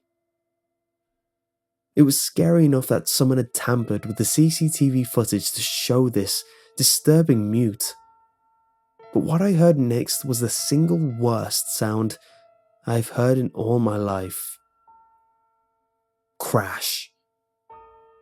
That cacophony of breaking glass made me scream like a demented baby and covered me from head to toe in Fanta. I was more scared than I'd ever been. Slowly, I turned around to see that my window had been smashed by a blunt object, which I immediately found on the floor. It was a heavy Kodak camera bag with 23 written on a custom label. Camera 23. I was as relieved as I was scared at this point. I checked inside the bag for any signs of damage. Strangely, the camera was in the exact condition I'd bought it in, but with one anomaly. The college doesn't provide SD cards to the students, nor did the camera come with one. So I shuddered when I opened the battery pack to find that the SD slot had been filled. It was a regular 10-speed SD card. Thinking it could be evidence to catch my assailant, and still scared by the sound of breaking glass and sticky with orange-flavoured fizzy drink, I popped the SD card into the front of my laptop. I opened the DCIM folder to find 3 QuickTime files. Apprehensively, I double-clicked on the first file. The video began with a shot of an apartment building. After about 2 minutes, the camera began slowly zooming in on one of the windows, which I realized looked into a bathroom. A young girl was taking a shower. She couldn't have been more than 10 years old, having barely matured. I stopped watching out of pure disgust when I began to hear animalistic breathing from whoever was feeling. My guts churned as I came to the startling realization that camera 23 had been stolen by a voyeuristic paedophile. I was about to alert the authorities when, against my own better judgment, I realized I had a moral obligation to view the other 2 videos. Luckily, the second video was slightly more innocent. Slightly. It was the same girl from before, sitting on a sofa, this time fully clothed, specifically wearing a Minnie Mouse t-shirt and a denim skirt. She was talking about her life into the camera, being asked questions by a sleazy-sounding man behind the camera. The disturbing thing was that While the content of their conversation was perfectly innocent, the video was set out like one of those interview segments at the beginning of online porn films. I thought little of that as the video ended. I opened the third video, and what I saw disturbed and shocked me out of my Fanta-drenched seat.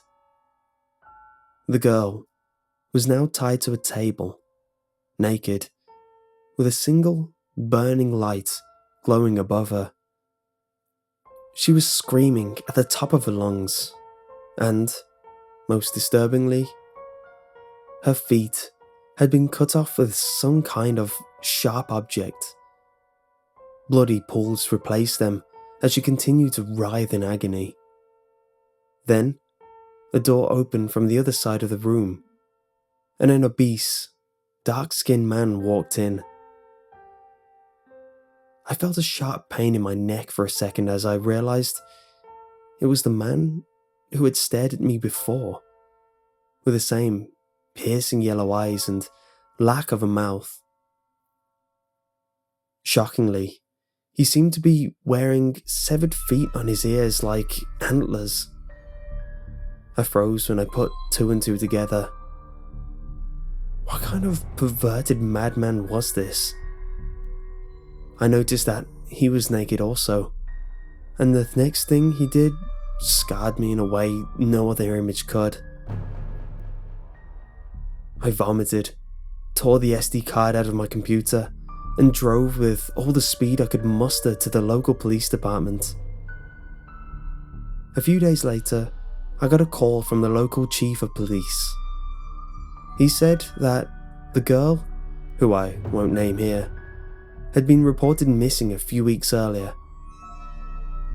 I was told that she was murdered later in the video, and that her family were distraught, but thanked me for helping them uncover the mystery of their daughter's disappearance. I attended a funeral on principle and met with the family. This was no happy ending for them, but I was humbled to have helped them achieve a degree of closure. A few mysteries still remain, however. The girl's body was never found, and the authorities were unable to identify the house she was being interviewed in. The mystery that plagues me through this is that the police still have no record of an obese, mouthless black man with shockingly yellow eyes. I'm worried that this man, I'm not sure if I should call him that, is still out there.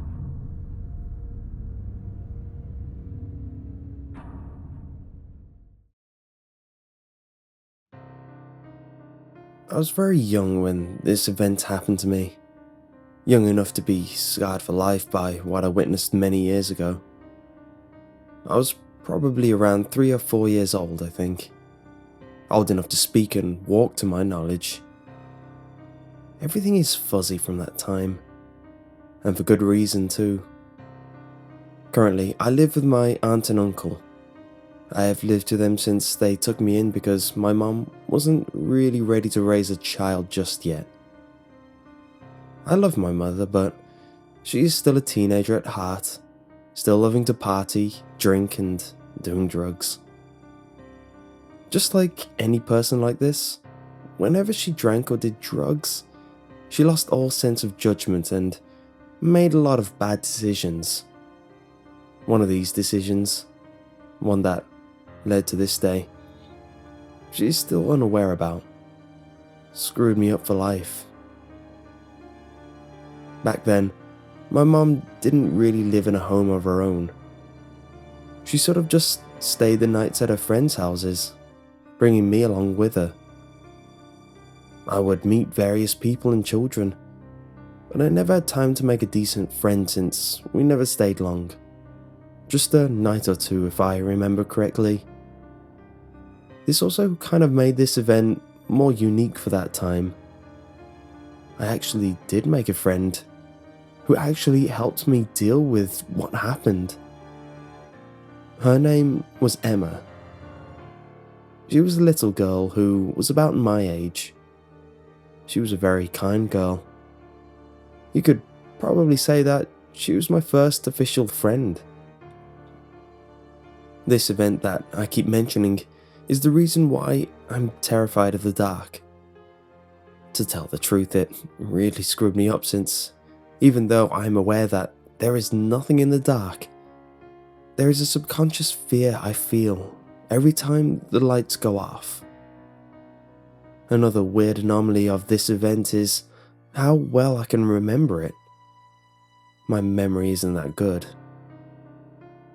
It was a dark and empty night in the small town my mum's friends lived in. Outside, you couldn't see anything except for what the street lamps were illuminating.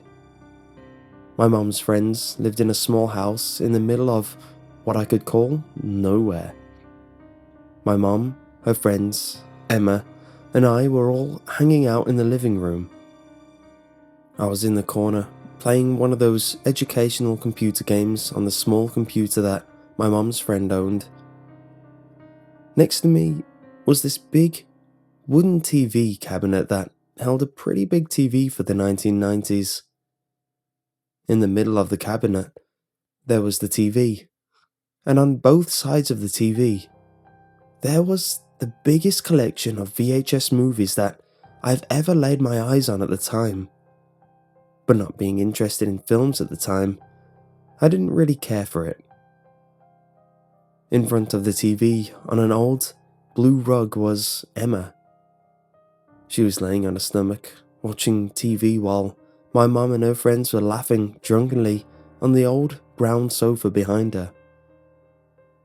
They continued their merry little party for a couple hours until my mum eventually became exhausted and decided to go to bed. Before she left though, I remember seeing her turn around in the hallway to her friends and telling them to put me to bed in 30 minutes. Then, she went off to bed. That is when I got bored with the game and turned on the TV to go watch whatever was on with Emma. But, right as I sat down, I heard one of Mom's friends tell her to go to bed, and of course, she obeyed, leaving me alone. Since she left, my mum's friends then picked me up and placed me on the sofa. They looked at each other and then laughed. "I think I have a show you can watch before bed," one friend said as he grabbed a VHS from his collection. The VHS was pure white, but a little beat up. He then took the tape out of the box and put it in the VHS player that was in its own cabinet under the TV. He then whispered to the other friend as he pressed play. His friend laughed at whatever he said. "Now, don't you move," the man said as he and his friend laughed and left the room, leaving me by myself. The TV suddenly flared on with a bunch of static for a few minutes.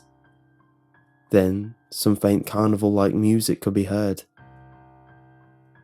The opening credits for this show flashed on screen with its many colours and balloon-like text. I can't remember much about the opening credits, nor can I tell you who starred in it, though I can tell you that I had a faint feeling of uneasiness as the credits rolled and the music became louder and louder. At the peak of the music's loudness, the music stopped, and it cut to a shot in a very colourful living room. The walls were a bright yellow, and there was odd furniture everywhere. It was a bit obvious that this was just a TV set that was hastily made since some walls were more crooked than others, and some of the photos on the walls were tilted. That's when a man in a white lab coat hopped in from the right. If I remember this man correctly, he was a very jolly, skinny man who to me looked a lot like Bill Nye the Science Guy, but a bit more crazy. He began to talk to the camera, just like anyone in children's TV. He began to talk to us about how he's looking for his friend since they're playing a game of hide and seek and such, and he wanted our help to find him. Eventually he found him, and that's when we learned his friend is actually a ventriloquist puppet who sort of looked like Charlie McCarthy in a way. The episode continued on like any regular kids show. Nothing bad or anything. That's when the first episode ended and the second episode began. The second episode began exactly like the first. The carnival music, the man looking for his friend, etc. If it wasn't for what happened next, I would have thought I was watching episode 1 again. But this time, the man approached a yellow door. He turned to the camera excitedly and said, "I think you might be hiding in there, but be careful. Monsters lurking in the darkness of the basement. Good thing I just changed the light bulb." So, he entered the basement. He left the door open behind him for extra light as he began walking down the stairs. I could hear the eerie creaking of the wooden steps under his feet as he walked down the old steps. Midway down the steps, he turned to the camera and said, "I really hope he's down here. Basements can be very scary." Then, as he turned back around, the light bulb above him, which was the only illumination in the basement, shattered, and the room was swallowed by darkness. The man began to become very nervous, as shown by the fact his breathing became faster and faster. He then called out for his friend, voice shaking. We then look over to the doorway as his friend stuck his head out and said, "How's it going?" in a cheeky tone. The man was glad to see his friend, glad being a bit of an understatement though. He begged for his friend to toss him down a new light bulb as the sound of a low, intimidating grumble began to be heard coming from the darkness. His friend let out this maniacal chuckle and, in a playful tone, he said, "Okay," and he literally tossed a light bulb at the man. The man couldn't catch the light bulb as he couldn't see where it was heading, but you can hear the light bulb crash onto the ground of the basement. Right as the light bulb hit the ground, everything went silent, like all hope was immediately lost. The man's friend then silently closed the door as the man cried for help. The door then clicked shut, and again, everything went silent. What happened next will be stuck in my head until the day I die.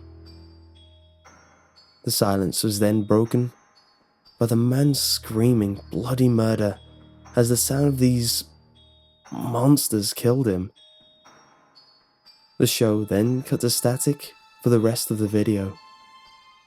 Then to black as I sat there in silence, forever scarred from what I saw that day.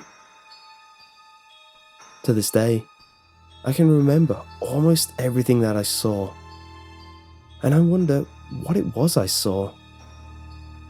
I don't remember the name of the show. I don't remember any of the characters' names either. If anyone who knows anything about this show or anything related to it, I would love to hear it. I've been looking for this show for years and I cannot find it. It has been tormenting me subconsciously, and all I want to do is watch it one more time and confront my fears.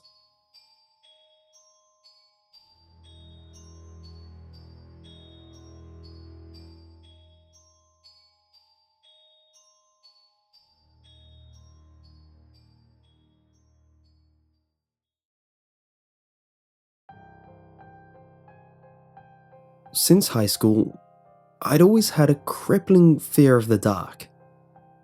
It was the kind of fear that made my heart jump out of my throat. This fear followed me all the way through middle and high school. Friends of mine would have sleepovers and I would have to leave the door ajar. Sure, I got picked on here and there, but the occasional remarks and inquiries were well worth the fright I saved myself from. The dark instilled a sense of paranoia and insanity inside of me.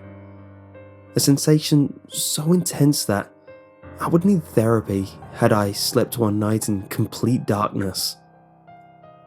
This phobia continued into my college years. My friends were all mature and understanding enough to sympathize. I hung out with Chloe, Don, and Jonathan. Chloe was ostensibly your typical college girl, blonde hair, blue eyes, outgoing, and fairly open-minded. Despite her appearance, she whooped my friends and I at any video game we'd play. Don was a bit of a tool. He would use his looks and charm to swoon girls into one-night stands. No one in our group appreciated this. We just turned a blind eye whenever he would get an angry phone call from whoever he had his way with last night. Jonathan was probably the closest to me. He and I had much in common. We were both creative writers, listened to the same types of music, and were avid readers. He was quiet most of the time. When he spoke, everyone else listened. Jonathan and I were the archetypal problem solvers and mediators of our fairly small circle of friends. We were all hanging out at Jonathan's place a few nights ago. The night started off like any other. We played Mario Kart, had a few drinks, and played some board games. None of us were drunk, but I wouldn't have trusted any of us to drive. Jonathan and I were talking. Even with her inhibitions slightly lowered, Chloe still did not acquiesce to Don's sexual advances. He only did this when she was drinking. Jonathan or I would usually tell her the morning after under the premise that she would be merciful and not mention it. For the most part, this worked. It was 3 a.m. before most of us fell asleep. Chloe went around the house to turn off all the lights. She was about to hit the switch for the last remaining light in the bathroom when I called out to her. "Leave that on," I pleaded, wearily. "Hey," she replied softly. She walked over to where I was lying and sat down. "I know about your fear. We all do. I know that all of us met here to have fun. But my intention was to help you overcome something that could potentially hold your life back."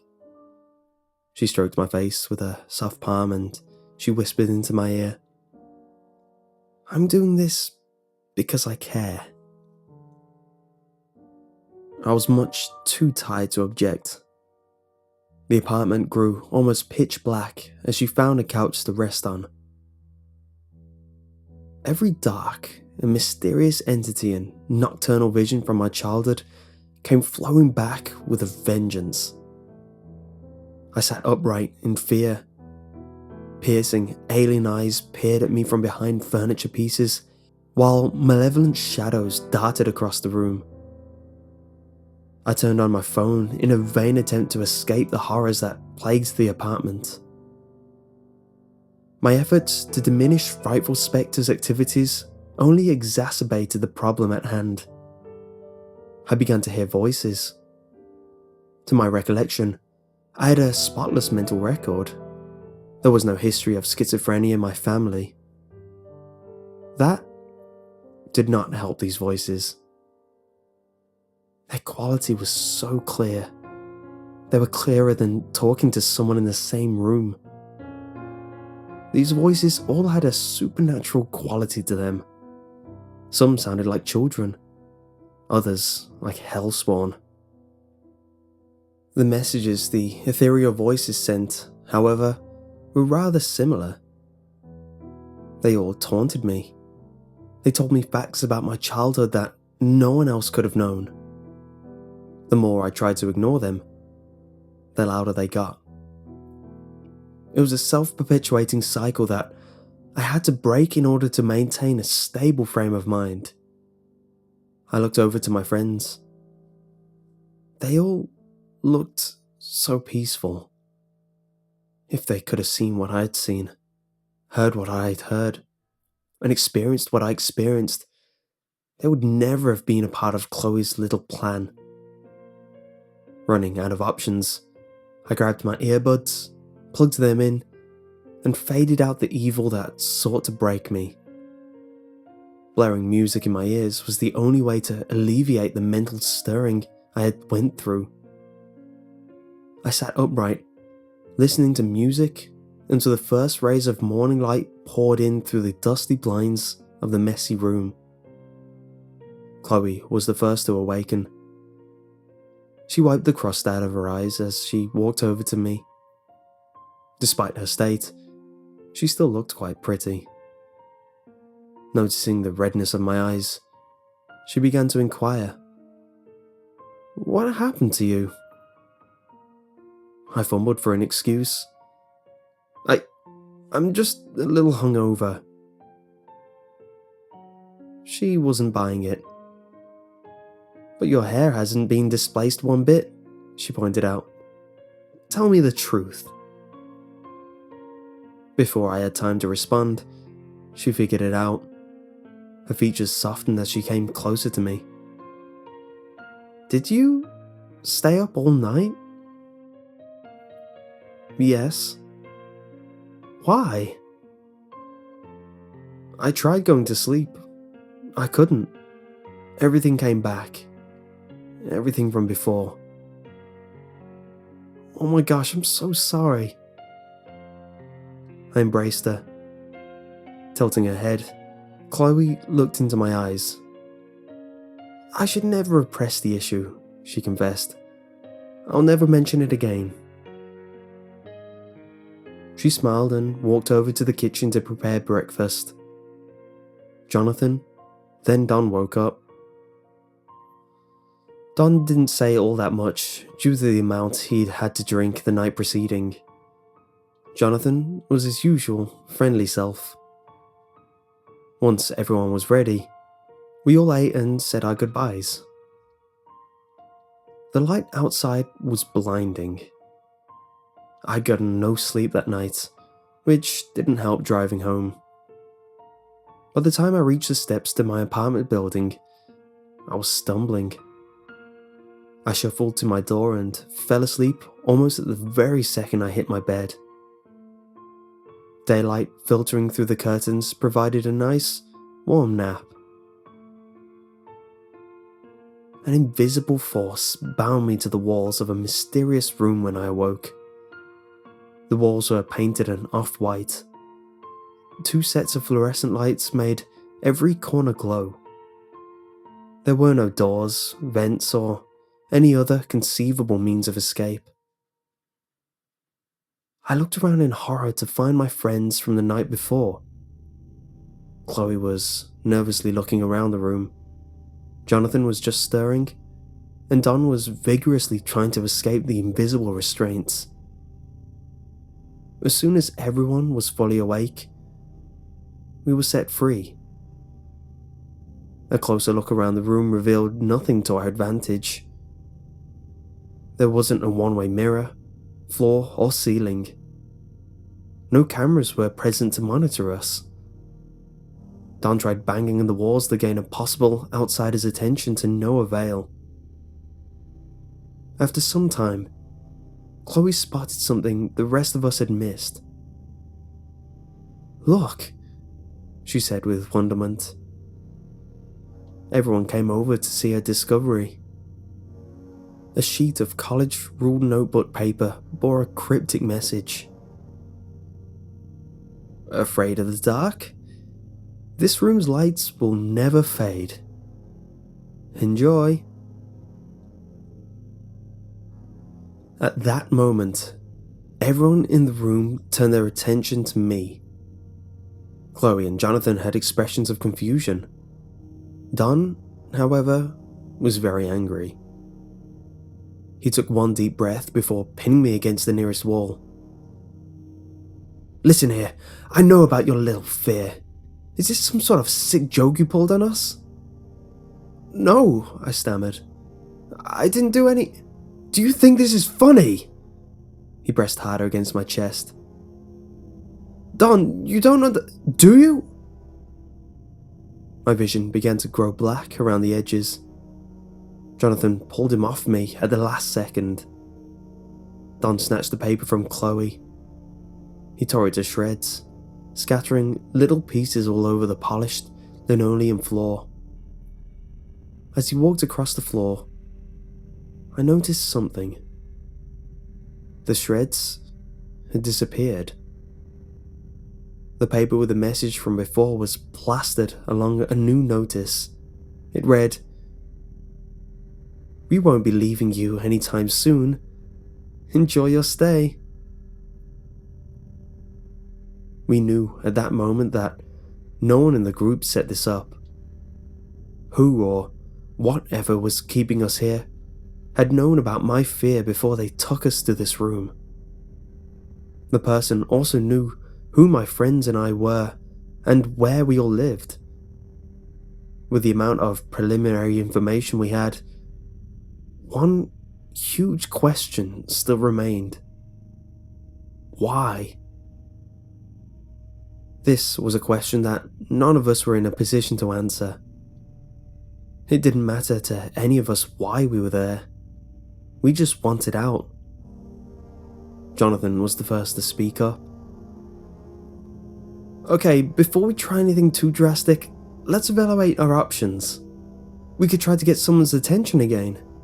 There has to be someone out there that can help us." "I'm not so sure," Chloe objected. "We don't even know if there's anyone that can hear us, much less help us. Besides, let's hypothetically say there is someone. Do we really want their help? We don't know what types of people reside outside these walls." "How about we just try break through the walls?" Don suggested. "This place may be designed to contain us, but that doesn't make it inescapable." Jonathan chuckled. "That's right, break it. Is that how you get out of everything, Don?" "He has a point," Chloe added. "Your attempts to alert an outsider proved fruitless. The next best thing will be to try and knock down the walls." "Let's try it," I suggested. "We have nothing to lose." Don was the first in front of his wall. We all assumed our positions and waited for Chloe's go. At her signal, we slammed our body weight against the walls. Though they felt like glass, they had the impact reverberation force of cement. Exhausted, we all slumped to the floor. Don was profusely bleeding from his left knee. I asked him if he was going to be alright. "I'm fine," he curtly responded. When he sunk his knee to the floor to get up, it stuck. "What the?" He tried to escape. His knee would not budge from the floor. He pulled with all his might but didn't move. Jonathan and I cautiously walked over towards him. He grabbed our hands and we pulled. Don used his right knee to add to the pressure. Eventually, we gave up. Whatever bound him to the floor had no foreseeable intention of setting him free. Not then, at least. Don grew desperate. "We have to find a way out of here," he said. His voice wavered. "We can't stay in here much longer. If we do, our captor is going to make us pay." Chloe and I walked over to comfort him. "Shh," she whispered. "It's going to be fine. We'll all find a way out of here and you'll be just fine." She gently stroked his hair. Whilst doing this, she gave me a concerned look. I could see it in her eyes. She didn't know what to do, and she was scared. Her normally steady composure was beginning to experience the tremors of peril and true danger.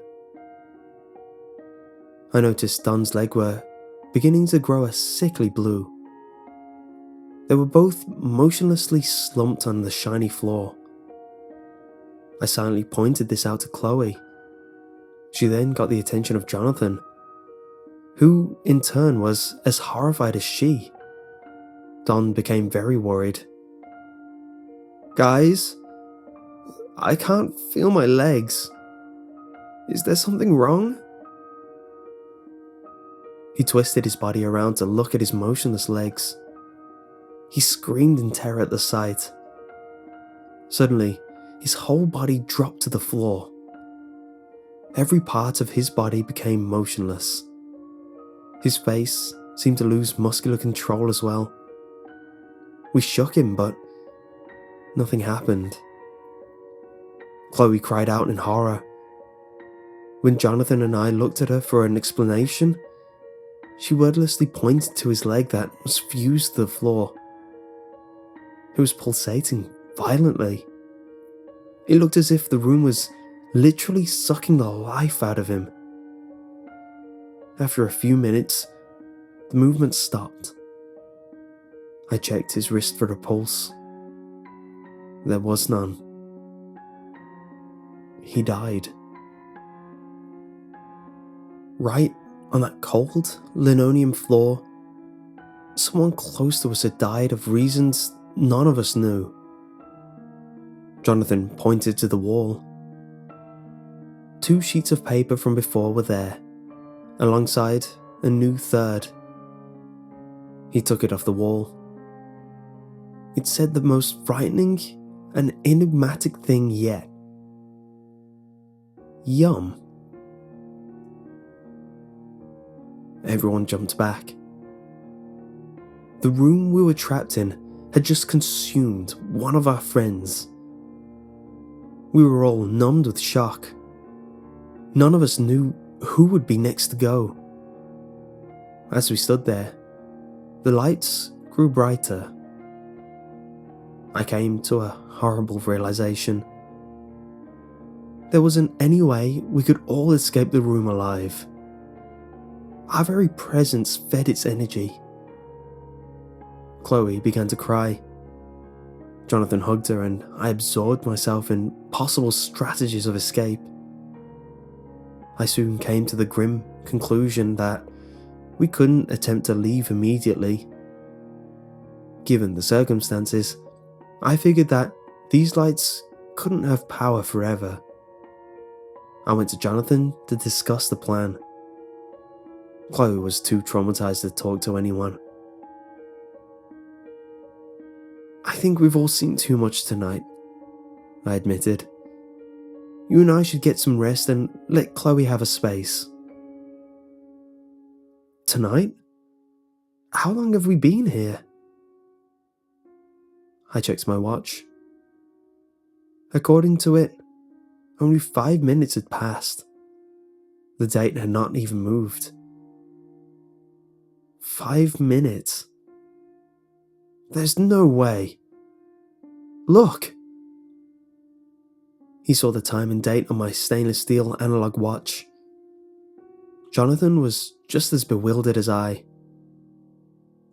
"Let's just get some sleep, man," I quickly agreed. He and I slept in separate corners of the room. The room was completely silent, save Chloe's soft weeping. Her weeping soon became soft, choked sobs as she found her way to sleep. Loud humming noises soon raised me from my slumber. I looked around. Chloe and Jonathan were deeply asleep. I looked up at the lights. They faded in and out, almost as if they were breathing. The lights grew blinding. 3 minutes seemed to pass before my 2 friends were harshly awakened. They looked up at the light. It seemed to grow even brighter. They all turned their heads away as I did mine, but that only made the luminosity increase. No secular apparatus could produce this much light. My very shadow began to grow dim. Footsteps walked across the floor. I turned around to see the source. It was Jonathan. He had both hands over his ears. Chloe implored for him to continue hiding in the corner to no avail. As he stood directly under the lights, the humming grew louder. It increased to such a volume that it almost made me go deaf. I couldn't hear myself think. Blood started to pour out of Jonathan's ears. It ran fast and thick. He seemed surprised by it rather than horrified. By this time, Chloe and I both started screaming his name under the impression that he was aware or that he cared about our presence. He spoke these words with numbed wonderment. Everything is so clear. His body hit the floor with a loud crash. His skull came into contact with the floor first, causing his skull to profusely bleed. The same sound of absorption from Donnie's leg came back. The fluorescent lights returned to their normal level of brightness. Chloe looked at me with determination. You and I are the two survivors. We are making it out of here alive. How? I asked. Boost me on your shoulders. I'm breaking those damn things. I was so uncertain. She and I had witnessed the lights kill 2 people. I didn't think that taking them head on was the best solution. Chloe, I'm not so sure. Do you want to escape with your life? Yes. Our time is running out. I hoisted her on top of my shoulders. Her soft legs felt warm against my rugged arms. Even though we had been cooped up in there for what felt like days, the scent of her posh perfume still clung to her. She removed her t-shirt, revealing a white tank top.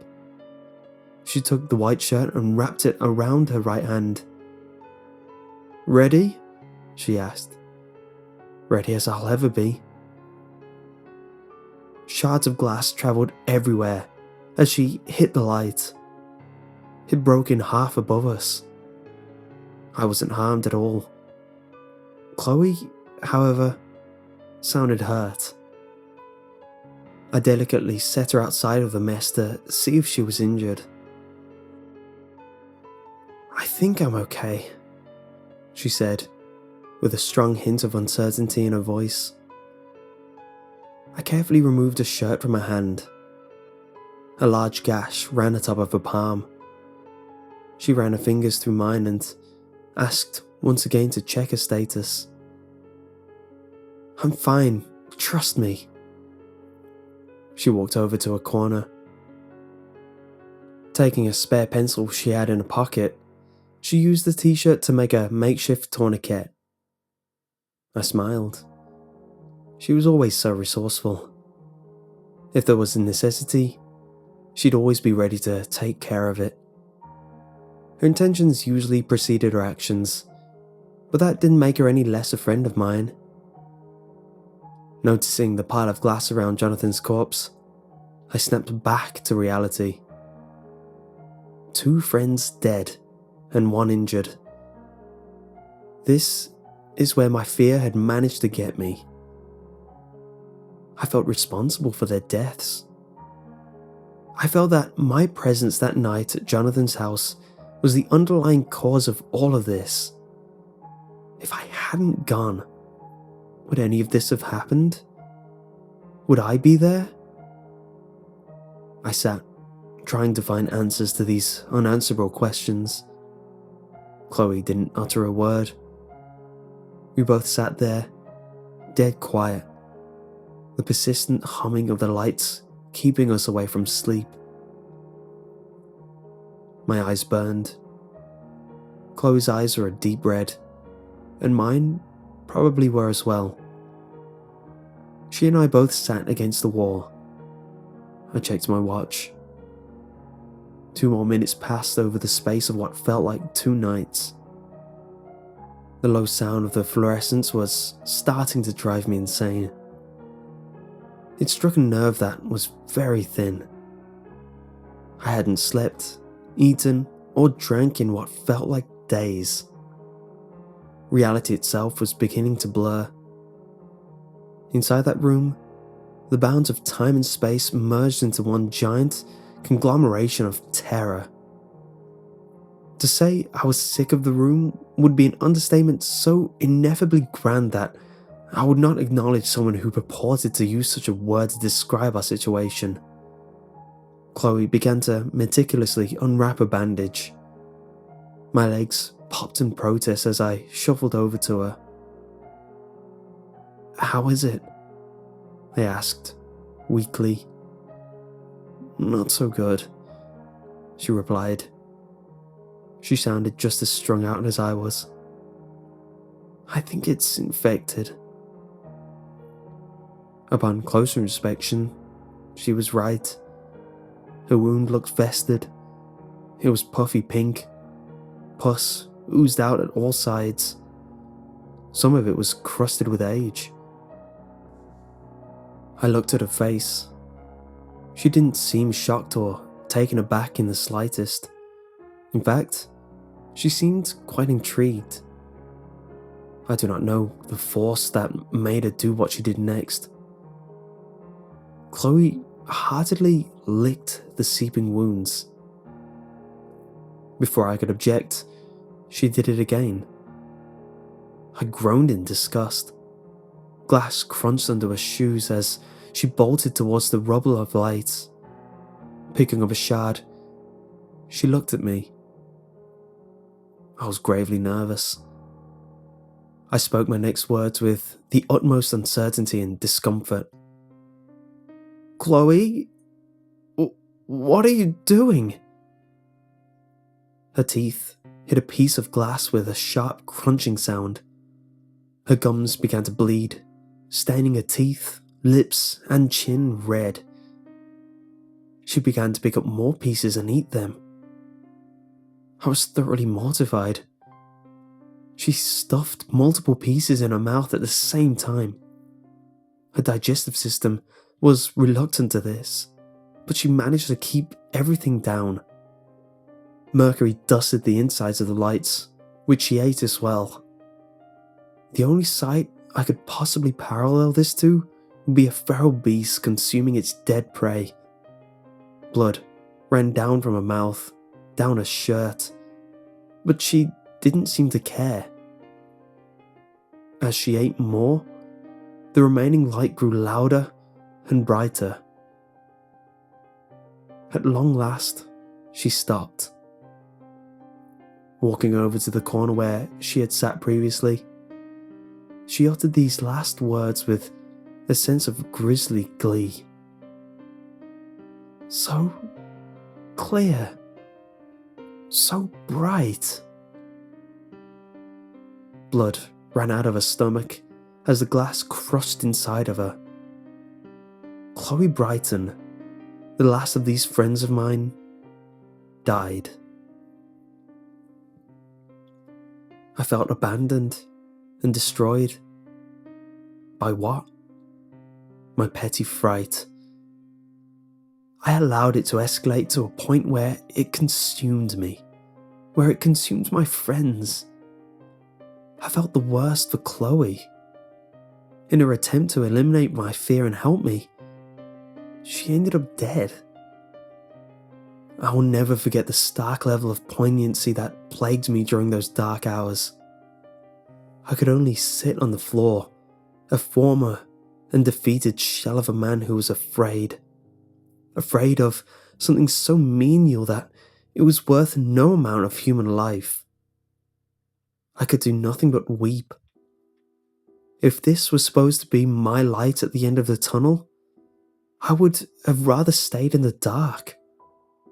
The amount of death and wreckage that surrounded me made the entire picture a pathetic one. At that moment, all of the light in the room ceased. I was thrust into pitch black. The difference was so startling I screamed. The humming also completely diminished into cold silence. The contrast was almost a relief. I didn't see or hear anything that I normally would have in the dark. The darkness felt like a blanket, encapsulating and protecting me from the horrors of the dreaded light. A subtle buzzing sound emitted from the opposite side of the room. I grew frightened. It sounded identical to the sound of the lights, except muffled. I turned on my phone's flashlight to navigate my way around the room and discover the source of the ruckus. I noticed something out of the corner of my eye. Sparks began to form. From where? I knew not. All I knew was that it was coming from a distinguishable source. My phone's light went out.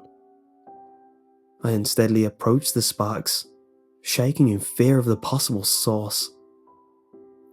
A light came on. Broken, the fluorescent light managed to come on. It was glowing from Chloe's stomach. Lines going down a tank top were distinct. The light grew half red as a result of the blood running down and out of her stomach earlier. It gave the room an eerie pink glow.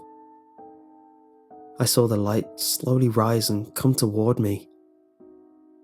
She wordlessly staggered towards me, her movements shifting the light's direction. I desperately felt the walls for a possible method of escape. If I didn't, this would be it. I would die in that room with those pestilential lights. Refusing to decease in such a way, I fervently searched for a mean of deliverance from this hellish entrapment. She persistently followed me around the room as I did. After what seemed like minutes, I felt something that contrasted the glossy surface of the walls. An exit. I was going to escape from this place. Alive, but not well. It was a door. It was white and glossy, much like the rest of the room. Not a flaw adorned it. I fumbled for the doorknob and finally opened it. A sheet of paper lay taped on the side of the door, facing the room. I quickly grabbed it and turned around to shut out this twisted world. As I was about to close it, I noticed that Chloe was still coming towards me. She looked with her completely red eyes into mine. She didn't look mad or intimidating in the slightest. She simply looked helpless. Her eyes said it all. They told me that she only wanted to help, that she wanted to escape. Her eyes also told me something else. They informed me that this was a girl who was truly forgotten by sanity and well-being, that she was prepared to go into a world that would make life almost worse than the hell she was in. I couldn't save her. I knew it. As much as it hurt me to do so, I had to leave her behind. I don't believe the girl I faced leaving the room was my friend at that point. I looked wistfully into her eyes and bid her a morose goodbye. "I'm so sorry." Burning sunlight filled my eyes as I closed the white door. I looked down at the sheet of perfectly edged notebook paper. It departed me like this: "Darkness has abandoned you. Have a bright future." I looked at the paper in disgust. I shredded it to pieces, knowing that whatever had brought me into that room was no longer going to torment me. I turned around. The sunlight literally burned me. I collapsed to the ground out of fatigue. Taking a quick look around, I noticed that I was on a piece of farmland on the outskirts of town. I looked behind me. A large, red side of a barn stood in the place of the white door. I turned my phone on. I called a local cab and headed home. The driver looked at me and said, "Where have you been? You look kinda roughed up."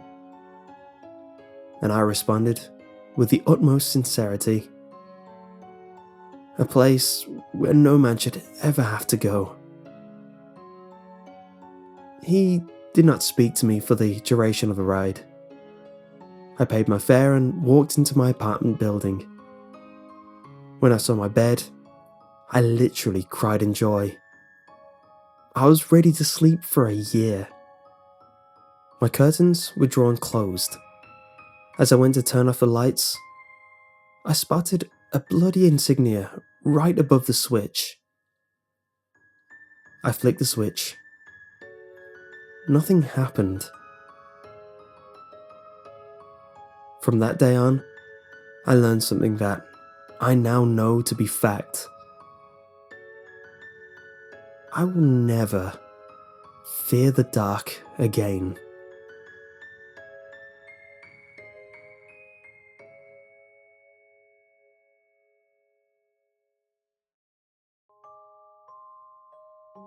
My friend Lisa and I were going through her family photos recently when we came across this one. Nothing struck me as odd about it at first glance, but Lisa had a look on her face that put me on edge. Her eyes widened when they started darting around the living room, as if she was listening for something, before fixing them on the TV across from us. Naturally worried by her adverse reaction, I asked her what was the matter. After a few moments, she recomposed herself and said that normally, as a kid, she would talk to the TV when it was off or on static. Her parents thought she had a strong imagination and didn't think anything of it when she said she had a new best friend to play with. In fact, Lisa herself hadn't given it much thought until now. I asked her what the problem was. She smirked, gave a nervous laugh and looked back to the television in the room, unable to stop staring at it. It was at this point I took a second glance at the photo and saw what was in the TV.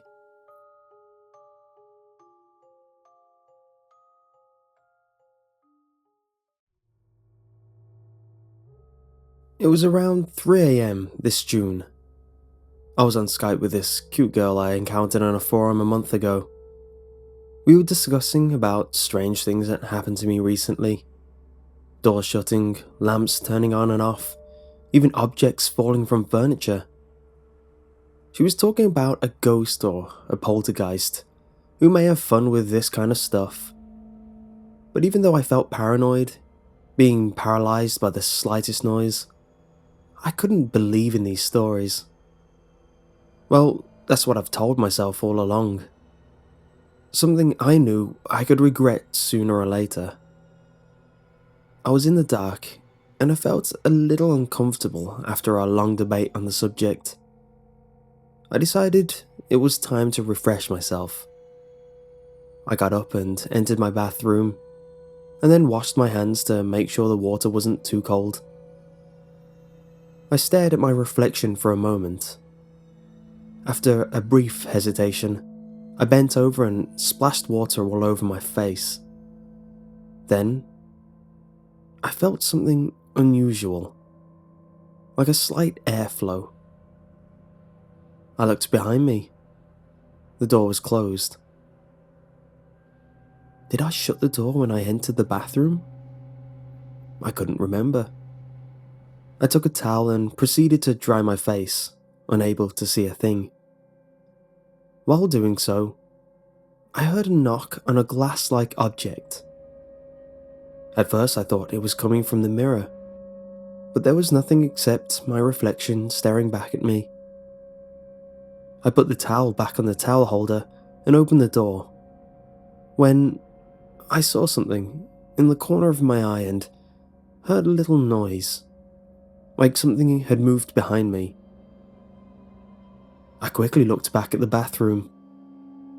At first I looked at the mirror, but then I noticed the towel was on the floor, right in front of the bath. I was about to pick it up, but as I approached, I felt more and more uncomfortable. I could not stop staring at the shower curtain. Then I heard a second knock, the same than before. But I realized it wasn't coming from the mirror nor the bathroom.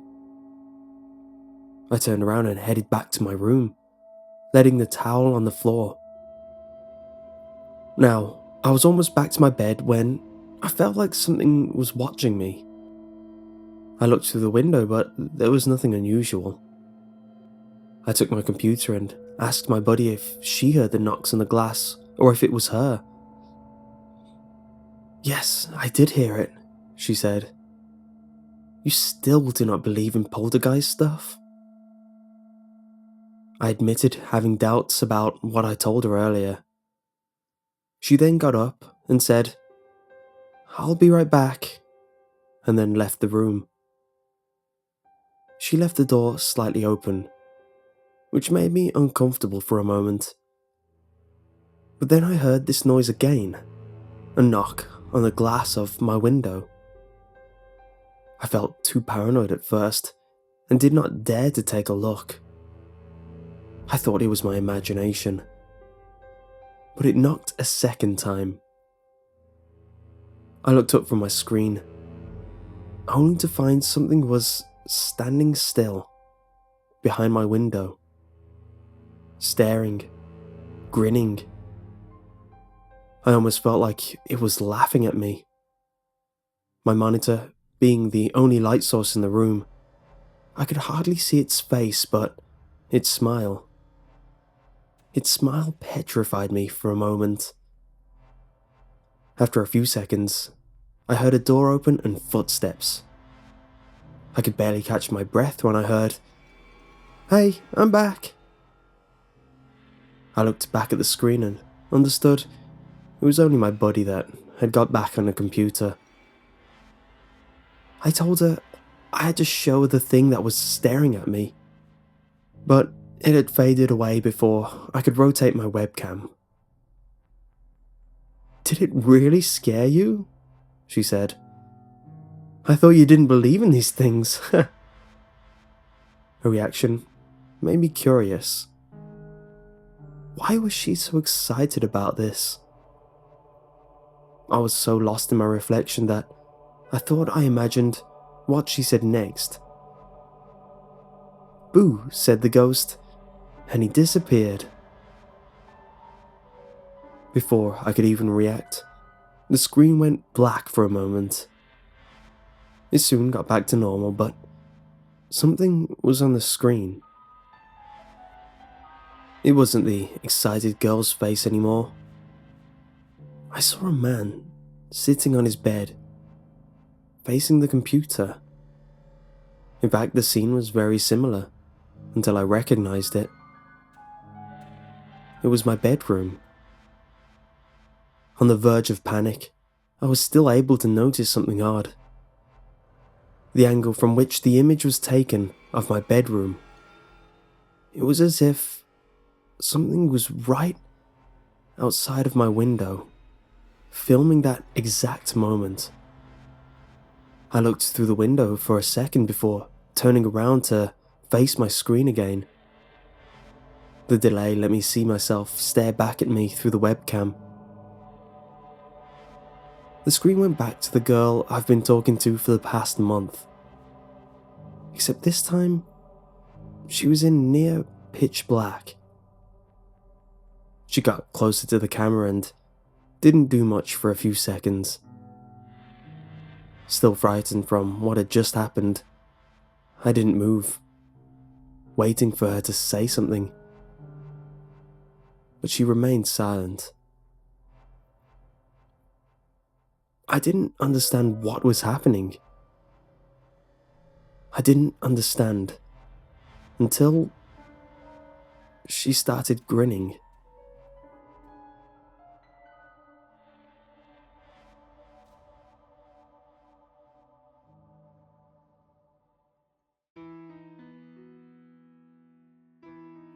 The movie theatre can act as a great memory for both children and adults. From going on the typical dinner and a movie date that teens and adults do, to having bright smiles of children shine when a new Disney movie comes out. However, have you ever heard that there are some theatres that have some paranormal activity type of stuff happen when everyone is gone? Well, I work at a movie theatre here in Illinois, and overall, I actually like it here. The management is really great, and my co-workers are pretty cool as well. However, when a story goes around, practically everyone will hear about it. Most of it though is just nonsensical rumours such as who was the favourite to the manager, who always comes into the work drunk or high, and the hundreds of threats that there is going to be a huge layoff that's going to happen. Still waiting for that to happen. But there was one story that caught my attention. To keep his identity safe, this guy's name will be Tyler for the remainder of this. Tyler would start a lot of these rumours and stories that went around, and he would be proud of it. Ever since his second story, I knew that it was going to be a lot of rumours and stuff that he made up. This story involved one of our auditoriums, we call them theatres, in which movies are shown. This was the story of Theatre 20. Apparently, in the mid-90s, we had a manager that basically hit rock bottom. He lost his job, his house and family, and basically lost everything. So one night, around 12:30, he went to the closest theatre that had no one in it and committed suicide. How he did it though was really confusing. Apparently he had some rope. I don't know how he got it because we have nothing that needs rope. Tied it to the bottom of a chair, and jumped off the ledge and hung himself. This really confused me because unless he had this planned, how did he find a stray rope around here? And also, where on the chair did he tie this rope on? Yes, we have seats that are by ledges, but there are very little possibilities that he got a perfect knot on the chair, unless he tied it on an armrest. I thought long and hard about this story. Actually, I kind of believed it at first, but I just brushed it off and just believed that it was just another story that Tyler wanted to go around telling to frighten the rookie employees that we were getting at the time. As time went on, the thought of an apparent suicide that happened in one of our theatres was really fading in my mind, and I was very skeptical about it too. But whenever I would clean that theatre with Tyler, he would make me think about it again. Whenever he and I would be cleaning a theatre, we would take our time and actually have fun at our jobs. But whenever he and I were in Theatre 20, everything would be different. Tyler would not smile or even talk at times, but would keep his head down and try and finish cleaning this theatre as quickly as possible. This made me think, was he truly scared of this theatre? Was he just messing around with me? Or was something following him at that theatre? I didn't know until one night when I realised why he was like that in Theatre 20. It was a Tuesday night in April of 2013 and I was the closing usher, which meant that I wasn't able to leave until the last show ends, which on average is around 12:30 in the morning. So I was practically going to be there all night. My shift started at 6, which meant that I had to clean some theatres at the beginning, which wasn't a big deal because we usually had very little people come into the theatre, so it was a breeze cleaning them. Throughout most of the night, everything was going well. Even going into Theatre 20 was normal too. All of the lights were on and the screen vision music was going on too. So I could tell it was going to be a great and easy shift. It had to have been around 12:15 and I was closing theatres, which means that I have to keep the lights on and do a quick walk through the theatre to make sure no one lost anything and the theatre is closed off for our cleaning crew to come in. I was at Theatre 20 and I turned the lights on and right away, I knew something was off. There was no music, which didn't bother me too much because some theatres have the music work when it feels like it. So I was almost at the top of the theatre, right by the projector when, all of a sudden, there was a click. All of the lights shut off. Yes, all of the lights. The overhead lights, stairway lights, and the lights we had to guide guests back into our lobby. I was a little startled when that happened, but it didn't bother me. I instantly thought that it was just someone having fun with me since, at this time, practically everyone knew about the myth, thanks to Tyler. So again, I just brushed it off and all I had to do was pull out my phone and use the light as a flashlight. I quickly found the stairs to head back down. But what I saw after that, I couldn't believe. When I was heading back downstairs, I saw, out of the corner of my eye, there was something that was on the armrest of the chair. I instantly thought that it was either a popcorn bucket or a soda, so I went over to it. What I saw was a rope. A rope that was attached to the arm of the chair. At this point, I thought that someone was definitely messing around with me. "Whoever this is, you're not funny," I screamed out. I was borderline mad at this point, but that was just the beginning. After I found the rope, all of a sudden, I heard some kind of noise. It wasn't your typical air conditioner or random bang that you would hear. It sounded like something was creaking. I still had my phone and I darted right downstairs and right there in front of me, there was a hanging body. My body turned to jelly. I couldn't believe what I was seeing. The myth was true, and this time, I knew that no one was messing around with me at this point. This is because I would have heard someone running upstairs and all that. I tried to take pictures on my phone, but it didn't work. The light on my phone was right on the body, and I was trying to think of what I could do to show people that this was real. But then, something truly sinister happened. The body lifted its head up and looked right at me. It probably noticed that my light was right on him for a good minute, and he looked right at the light and right at me. And I will always remember that face and this body. It was half bone, half flesh face from decomposing, and its eyes, just two dark circles. I instantly dropped my phone and darted for the other entrance into the theatre. I could barely see, but I saw some light, so I knew that it was close. Before I knew it, I was back in the lobby, and I saw my manager. I tried to talk to him and let him know what happened. I was panicked, so I wasn't able to say proper English. I just murmured out the words, Theatre 20. He went over there and I couldn't believe it. Everything looked normal. All the lights were on and the body wasn't there. At this point, my manager thought that I was either crazy or hallucinating from lack of sleep that I hadn't had. "You've been working too much. You can go if you want," my manager said. So I went to pick up my phone, clocked out, and I was still really freaked out at what I saw.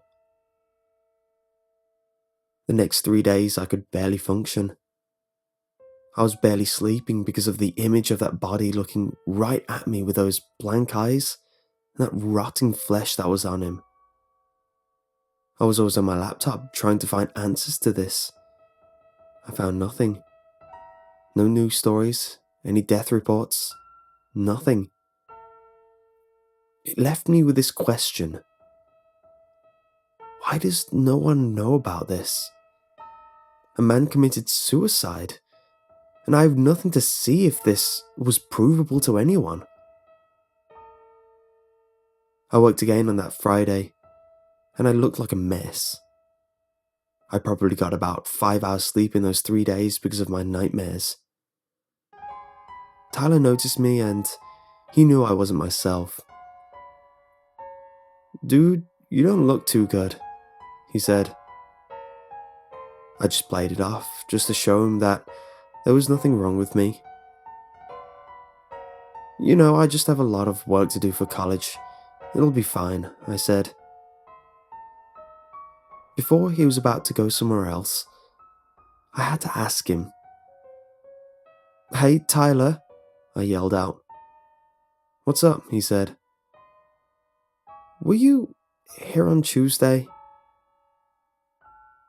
And he looked at me and just said, "No, why?" I contemplated on telling him. I thought that he would have for sure thought that I was weird or something. But I decided to tell him. There was some weird stuff that happened here. He came closer to me and he said in a soft voice,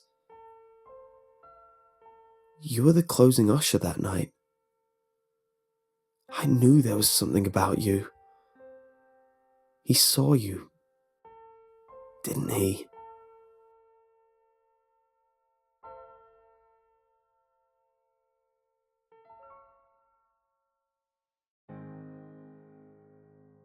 New year, new school.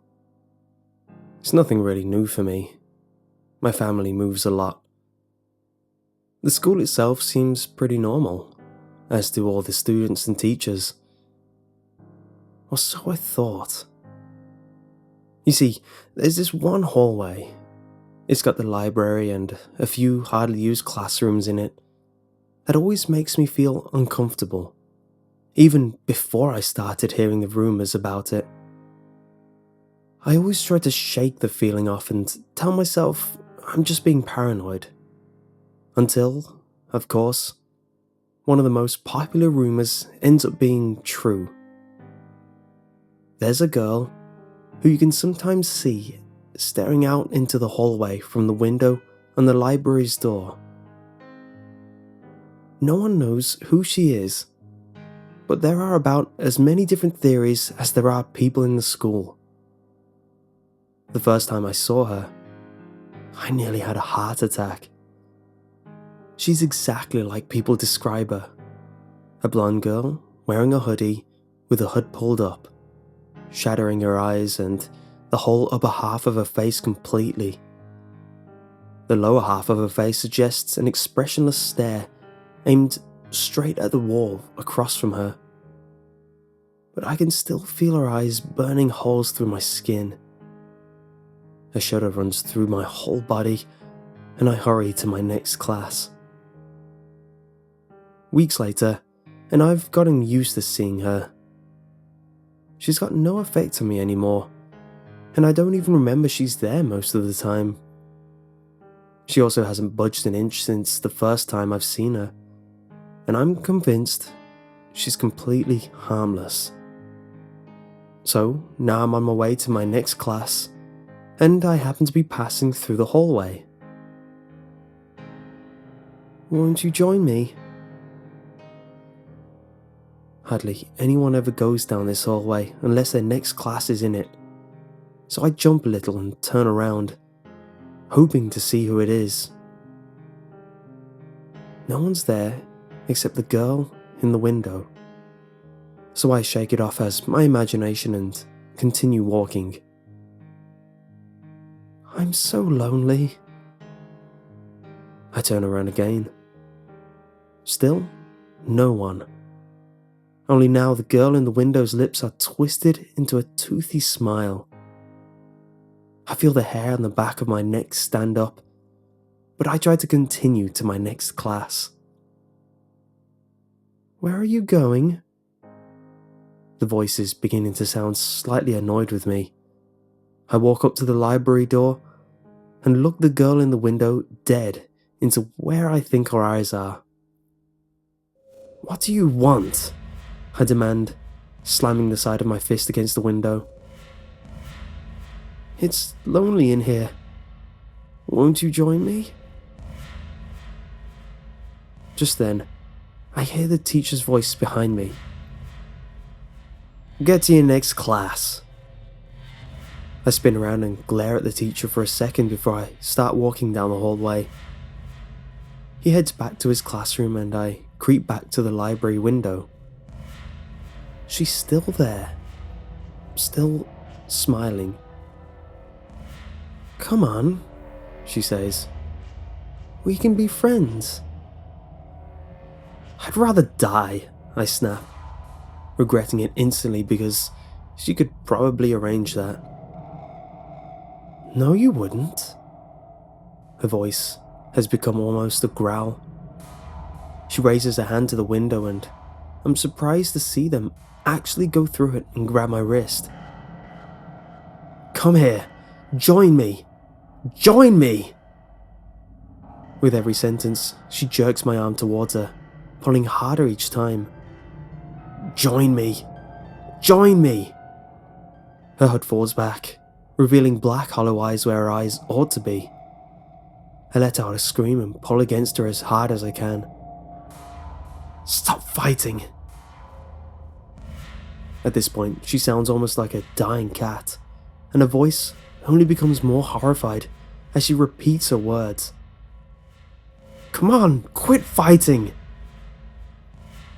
I continue screaming and pulling myself away with all my strength, but everything goes black before I can break free.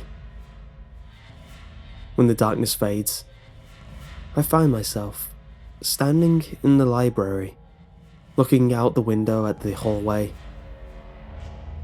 I can't seem to leave my spot, and I have little desire to for some reason. Over the next few hours, a handful of kids make their way past the library.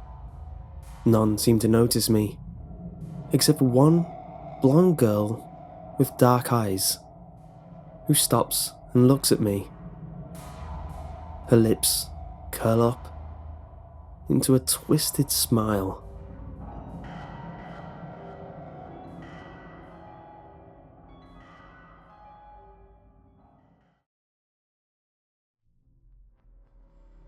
Not too long ago, around mid-November 2011, Konami had finished work on a title known as Escape from Merrywood.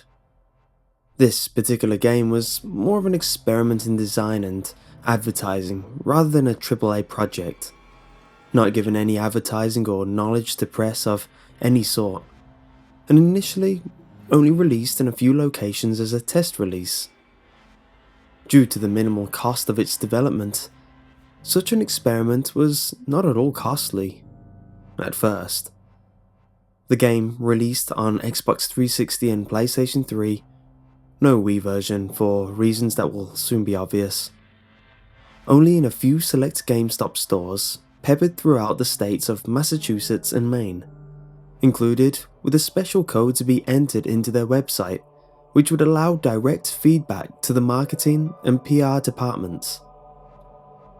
The experiment was an overwhelming failure. Out of the feedback given, approximately 98% of the people who bought and finished it were extremely negative, and in some cases, violently angry. As damage control, the game was pulled from shelves. A complete product recall issued that would return the customer's money at double the retail price, as well as hefty donations given to the stores and employees to keep quiet about it. The game stricken from any records, and those involved in its development were given bribes or threats of termination as a gag order. Of course, any attempts to ask Konami about the game will just get you denials and sent across phone trees until you give up. That's why I'm the one willing to talk about the game. I never gave up my copy for the recall, and thus have not received any sort of silencing bribe, leaving me free to speak as I wish. Feedback on the game's content notwithstanding, the marketing for Escape from Merrywood was absolutely brilliant, being that there was none at all. Not a word of it had ever reached me before finding it sitting on the shelves of my local GameStop. What caught my eye though, more than anything, was the box art, which looked like a chalkboard with a scribble of a weird, human-like creature on it, like a jointed stick figure, though one arm was bloated and claw-like. This creature was the only thing on the box, not even a title across the top, nor on the spine. Hell, the price tag hadn't been put on it. Curiosity gripped me like a vice. Not knowing what the game was about, or even called, sent me right to the counter with it in hand, forking over my $60 and jetting home as fast as possible. Starting up the game would be the standard affair, Konami logo and all that, leading to a rather nice menu screen, keeping the chalkboard motif that was on the cover. There aren't many options to choose from. Being a single player only game, you really only have new game, load, and options. After selecting new game, you are immediately thrown into the game after a short, rather haunting jingle. The first thing the player would notice is the beautiful, surreal, and rather terrifying graphic style. Everything looked as if it were drawn with crayons. The player lost in a forest of black and green, the night sky depicted in red. The second thing one would notice is the white creature from the box right in front of them, and charging with a horrific scream. Such an abrupt beginning led to quite a few players dying immediately, as being touched by that creature results in a brutal mauling, made even worse by the game's first-person perspective. What you are supposed to do is actually quite clear if the shock of the creature doesn't paralyze you. Simply turn and flee. The character's sprint, while not unlimited, is swift enough to carry the player for a good 30 seconds or so, and they will eventually come across a village of poorly drawn huts and stick figures. Upon reaching this village, the creature stops chasing the player and can be heard lazily walking away back into the darkness, its heavy thumping footsteps slowly receding, while the player's character collapses from exhaustion and the screen fades to black. Thankfully, the game autosaves at this point. When the player regains control, the time of day will have shifted to morning, the red sky now a pleasant blue, the childishly drawn sun having a smile on it even. Walking around the village, the stick figure people will inform the player that the creature is known as Mary, a guardian of sorts who seems to enforce a curfew on the villages of the forest, attacking anyone who leaves their homes at night or tries to leave the forest entirely. From here, the player is given quite a bit of freedom, able to buy a sword and even a handgun from the village and go off into the woods. I admit, the first time I went out of the village during the day, I nearly had a heart attack as I encountered Mary almost immediately. Thankfully, when the sun is up, Mary will not harm the player and even chat with them. "The sun is so nice. Don't look directly at it though," he'd chirp, all the voices in the game being garbled gibberish. Mostly, Mary's dialogue is either exclamations of how nice the day is, how cute the animals are, or generic advice one would give to a child, such as, "Don't talk to strangers." While he is pleasant, for lack of a better word, the player is advised not to attack Mary in any way, as he turns immediately hostile and is completely invincible to damage. Getting hit by his massive claw arm results in a rather piercing scream from the player character, as well as the screen starting to rip, as if it were paper being clawed by a bear, until being entirely sliced to ribbons and falling away, replaced with, "You are dead," a sad-faced emoticon, and an option to continue or quit. However, as long as you do not attack Mary, attempt to go past a certain boundary on the map, helpfully outlined with red, or leave the village at nighttime, the player can pretty much ignore him, though they may also talk to him and get new dialogue, which will be explained later. Upon reaching the second village, either by following the map or simply wandering about, the player will come to learn that Mary is indeed invincible and can only be killed by any damage he inflicts upon himself. The player will also be laughed at for asking the likelihood of Mary committing suicide, as he is, I quote, "the happiest thing alive." In case that last sentence didn't hit you like the brick it is, let me spell it out for you. The objective of the game is to escape the woods by finding a way to make the happiest thing alive kill itself. From here on, the player's duty is to wander the woods, searching for any artifacts scattered around, as well as searching for things called Mary's happiness shrines, which are crudely made altars adorned with flowers, trinkets, and even candles. The player finds these altars and must destroy them with complete and utter malice, smashing them, ripping the flowers apart, stomping on the sweets, etc. Along the way, they'll have regular enemy encounters, mostly hostile wildlife, bandits with knives, and these strange guys called Occupmen, who carry handguns and tend to be rather annoying surprises when you get shot in the back.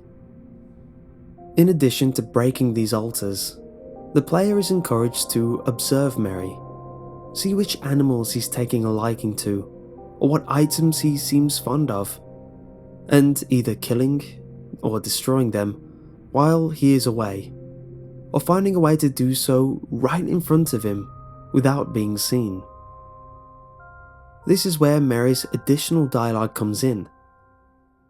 Talking to him after breaking a few altars will have him talk about an unfortunate accident, but the more the player does to wreck his emotional state, the worse the dialogue gets, to the point of Mary flat out saying things like, "Please, leave me alone." Eventually, the player will come across the items necessary to complete the game: a teddy bear, a faded photograph, and a lighter. Once the player has these, they may confront Mary by trying to leave the forest and waiting for him to come charging at them as always. This time, however, instead of being killed, which in the case of attempted escape would be instant death via cutscene, a quick time event will appear labelled "Present Teddy." Upon doing this, Mary will stop in his tracks, angrily ranting about how he started to suspect you were the one doing these awful things to him.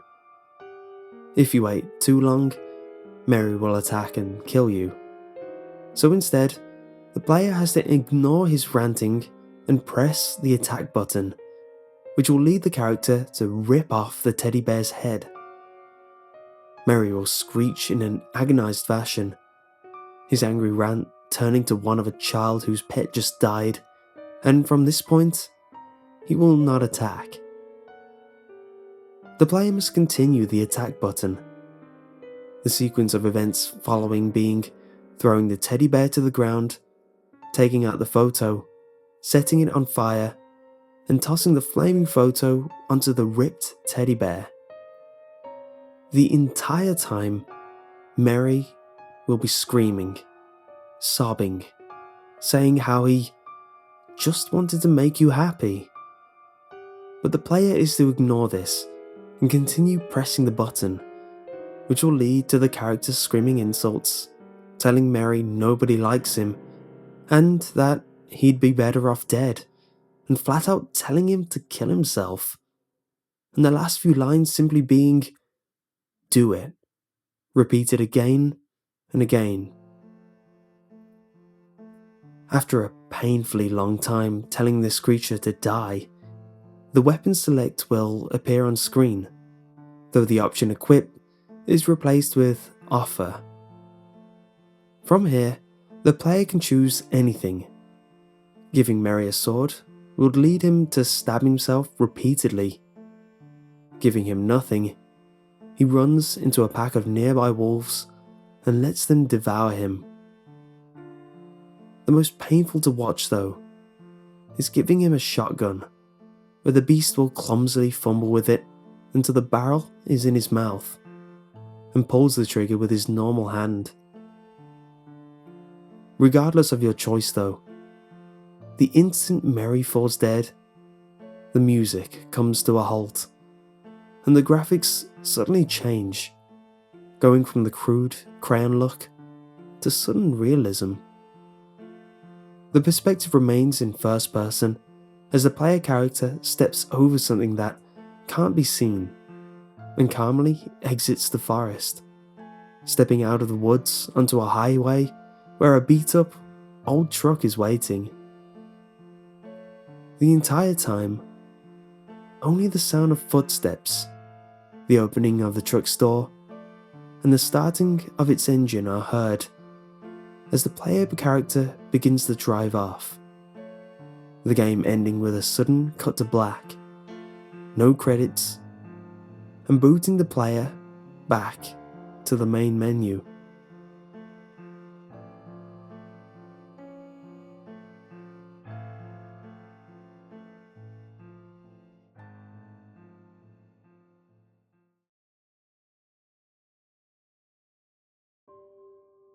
I used to live in New Jersey in an old Victorian, right in the smack dab middle of the boonies. Where I lived, cell phones rarely got reception. Back a few decades ago, when I was a kid, a housing development went up. Big places. They cleared a few miles of the barrens for it. It was a stone's throw away from my place. Once the places were finished, people moved in. City people, really. It was either old people or new families with real young kids. People that wanted to either wind their life down or start a new one up. Nothing special. I knew a handful of the kids through elementary school, but none of them were exactly my age. They were normal. When the people moved in, my mom made an effort to meet everyone, with us being so close and all. There was one guy that stuck out in my mind, mainly because he was bald, yet young. Probably 38 at the oldest, I want to say. My mom said not to say anything because he might have a disease or something like that. Years went by. I grew up and went to middle school. I came home one day. I had to walk because I missed all the buses. I went past the housing development. Glancing down the street, I didn't see anyone. Not a soul. It was around 5:20 according to my watch, if I remember right. Normally, All the fathers were getting home at 5ish. Curiosity got me. I walked down the street to see what I could. Every house was dark, except for the bald man's house. I glanced in his window and saw about the entire population of the small community sitting in his living room. Children, parents, the elderly, everyone. Standing in the middle of everything was the bald man. It seemed as though it was just a casual meeting. People were talking and laughing. Whatever. I didn't know why the hell I cared anyway. I walked home and got grounded for being late and not calling from the school. That night, my mum got a call from another local neighbour saying that she was hearing unsettling grinding noises coming from the small community. My mum said that someone was probably getting work done. When she asked me if I had seen anything on the way home, I didn't answer, as I was still bitter that she had grounded me in the first place. The next day, every kid from that small neighbourhood was marked absent in school. And the day after that. The police went to investigate that night. The first thing they found was an ear on the front lawn of the bald man's house. A severed human ear. A child's arm was found in the trash can, dumped with a few empty pizza boxes, and a man's split open torso was located in the woods behind the property, with human bite marks penetrating the flesh. The rest of the community was inside the house. All the entrances, both doors and windows, were boarded shut. When they broke down the door, they found the corpses of everyone. The entire development's population. Children, parents, the elderly, everyone. Some were mutilated beyond initial recognition, and most missing organs like livers and kidneys. Forensics showed that the victims were alive when the organs were taken out. A child's body was also found in the oven of the house, burnt to the point where the skin melted. Forensics showed that the child was still alive when the skin started to melt. Children, parents, the elderly, everyone. Everyone except for the bald man. A background search on him proved that he was involved in a local sect of the occult, which are known to practice in the Pine Barrens. He fled. He hasn't been found. Needless to say, what happened literally tore our community apart in multiple ways. Instead of the boogeyman, my friends and I had nightmares about something real, about a bald man. Horror movies didn't scare me because I knew they were fake. What happened was real, and that terrifies me to this day. The massacre occurred in 1984, 31 years ago. I'm 44 now. I went back to the site last month. The houses are still standing. All of them are abandoned. The single road that once connected the community to the outside world is long overgrown. I can't find any police files, nor can I find any news broadcasts about the murders. The houses are still there, but everything that had to do with that place seems to be gone. I could spend hours telling all the urban legends I've heard about it. Weird NJ posted a story in their book, I think. Nothing's conclusive. No newspapers, no files. I searched the records of some of the children from my school. They were never legally documented. But I know, and every other person that witnessed it and lived in Milford County in 1984 knows. I cannot, in any way, express to you how much the events that I've described have literally ruined my life. If you doubt the reality, the only thing I can say is that you're wrong. this happened. This isn't meant to be a creepypasta, and this isn't an urban legend. The only reason I've posted it here is because I know that this is a community that will actually read what I'm writing. I'm not sure what I can say to make you believe, but a total of 37 people were murdered in the most brutal ways I can imagine. The place has a lot of names. It used to be called New City Village. Now it's called Demon's Alley. Look it up for yourself if you don't believe me.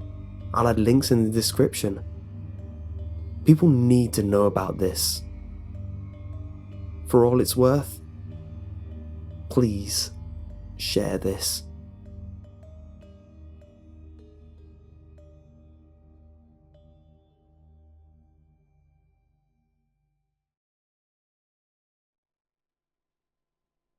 People look at me strange when I tell them I have an 18-year-old son. I'm 33. When James and I go out, it isn't uncommon for people to ask if he's my little brother. He could easily pass for being in his 20s, and so could I. The past 18 years haven't been without their trials, but I like to think I did the best I could given the situation. During my freshman year of high school, I knocked up my girlfriend. Her parents were going to put the baby up for adoption, but my mom stepped in and helped me get custody. My son is a straight A student. He's a point guard for the school basketball team. I scrounged enough money to get him a halfway decent car. He's popular in all the ways I wasn't. By the time I was his age, I had a 2-year-old son, a GED, and a job at the local Pella factory. We live in a 2-bedroom apartment duplex, a few blocks down from his high school. He does his homework without much prompting, and spends his downtime with friends or in the living room, kicking my ass at Call of Duty. At one point, I thought he might be gay. I wouldn't have cared, but I thought it was weird that a boy of his age had never had a girlfriend. I asked him about it and he smiled, saying, "No, Dad, I'm not gay. I just want to wait until I'm a little older to get out there. Wouldn't want you to be a grandfather in your 30s. That was our sex talk. Between the internet and the sex ed classes I had to sign a permission slip for, I figured he knew the basics. A few months ago, he told me he was going out late. When I asked why, he told me he had a date. I didn't have any questions. I slipped him a $100 bill and told him to be home in time for breakfast. He was a good kid. I trusted him. After that, it became a semi-regular thing. He let me know on Friday afternoon that he was going to be out late that night.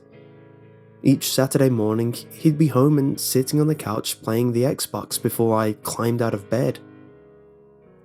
I never met any of his dates, but I figured he was keeping it to himself. Like I said, I trusted my son. He had a good head on his shoulders and I had no reason to suspect that anything was amiss. I don't normally watch the news. Between my Facebook feed and Twitter, I usually knew enough about current events not to care. For whatever reason, I found myself sitting in front of the television at 5 in the afternoon and decided to watch the news. I kinda wish I hadn't. The television switched from a commercial to showing the anchor sitting there with a somber face. She looked at the camera and said, "Later tonight, we'll cover a developing story. Several area women are still missing as police look for clues as to whether or not the disappearances might be related." We live in a sleepy little town. The idea that something like that could be happening so close to home shook me a little. The idea that my son could be out and about with something like that happening in town scared me a little too much. I talked to him about it. He told me not to worry. James was a big kid. He stood just under 7 feet tall and had a wide frame. I wasn't worried about someone getting the jump on him, but as a big guy myself, I knew that having a large frame meant very little if someone else had a gun. James assured me that I had nothing to worry about. Just to be safe, I swiped his cell phone while he was asleep. I installed an app that allowed me to see his location at all times. Maybe I was just being paranoid, but I remembered being 17 and thinking that I was invincible. I didn't give it much thought. After setting the app to hidden mode, I put it back on the charger in the kitchen and didn't pay it much mind after that. I figured if I ever got worried while he was out, I could pull up the app on my phone and see his location. As long as it wasn't too out of sorts, I'd relax and get back to watching Netflix. I started following the case of the missing women online. It was developing into a bit of a media sensation in our area. 6 women had gone missing over the course of 10 weeks. They varied in age and appearance. No bodies had been recovered, but the police were operating under the assumption that foul play might be involved. When the 7th woman went missing, my heart skipped a beat. I hadn't seen Rochelle in 10 years. She came back around when James was about 7. She tried to do the mother thing but didn't have the chops for it. After a few months of broken promises and missed appointments, I got filed a motion for the court to do a drug test. After she failed the test, I had my lawyer file another motion stripping her of any visitation with my son. I didn't want my son to have to deal with that. It was Saturday morning, and I was very apprehensive about going downstairs. James and I didn't talk about his mother very much. She had spiraled out of control after giving birth to him, and used just about any drug she could trade a body for. By the time she had come around to visit him, she had aged 20 years in only 7. Her arms were covered in track marks, and her teeth were yellow to the point of decay. To be honest, I was surprised she stayed alive long enough to be abducted. With a heavy heart, I approached my son in the living room and said, "Son, we need to talk about your mother." James sighed and paused his game. He looked up at me and said, "What'd she do this time?" I sighed and said, "She went missing last night. Police say there were signs of a struggle at her trailer." James stared at the television like he was looking through it, and unpaused his game. He continued looking forward as he said, "Yeah, well, that really isn't news, is it?" James and I didn't talk about his mother because he didn't like talking about her. One of the main reasons I involved a lawyer was because, during one of her visits, she picked him up and took him over to her apartment. Apparently, she had a few customers come by while my son was sat on the couch. His first real visit with his mother turned into junkies sitting next to him on the couch as they plowed $20 a pop to nail his mother. 3 hours later, a guy James called Stephen dropped him off at the house. He was there when I got off work. I asked him what happened, and all we would say is that his mother didn't want him there anymore. He had sat outside without a jacket for 4 hours. Of all the things that could have happened to him, I was relieved more than anything that it had been so minor. I had heard horror stories about situations like that which ended in much more gruesome outcomes. I immediately put James into therapy after that. Within a few years, his effect returned to normal and his visits to the therapist became less frequent. Up until that night, he had asked me about his mother about once every couple of months. In the time since, I think he may have brought her up once. The following week, he let me know he was going out on another date. My pent-up worry manifested that night in pulling up an app on my phone.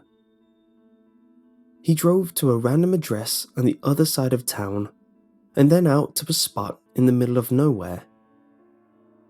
I installed the app several weeks prior and didn't give it much thought. However, I hadn't been aware that it had been tracking his movements. According to the logs, he had been to the location in the middle of nowhere at least 4 times in the previous 6 weeks. I looked over his stops and his routes and noticed that one of the places he had been was Rochelle's trailer the night she went missing. I was suspicious but unwilling to grasp what every cell in my brain would have been shouting at me if it was any other kid. I threw my phone onto the bed and pulled a bottle of whiskey from my nightstand. I drank myself to a sleep and woke groggy the next morning. James was downstairs playing Dark Souls and eating a Pop-Tart. I knocked back a Red Bull and stumbled out to my car. I had decided to go out to that spot in the middle of nowhere and check out where my son had been taking his dates. I really wish I hadn't. I really wish I hadn't. My GPS led me to a gravel road that had fallen into disrepair. After driving down it for about a quarter of a mile with dense forest on either side, it opened up to a clearing with a small pond. I pulled up at the edge of the gravel and got out of my car. I could see remnants of a campfire near the pond. I walked over to it. The ashes were still warm. I sighed with relief. My son had found a quiet field with a pond in the middle of nowhere and was swooning his dates under the stars. I was almost proud of him. And then I noticed the footprints leading towards the pond. It looked like someone had dragged something heavy to the edge of the water. I walked closer to the edge of the water and stared into the murky water. I turned back towards the fire pit and noticed bloodstains on the grass behind me.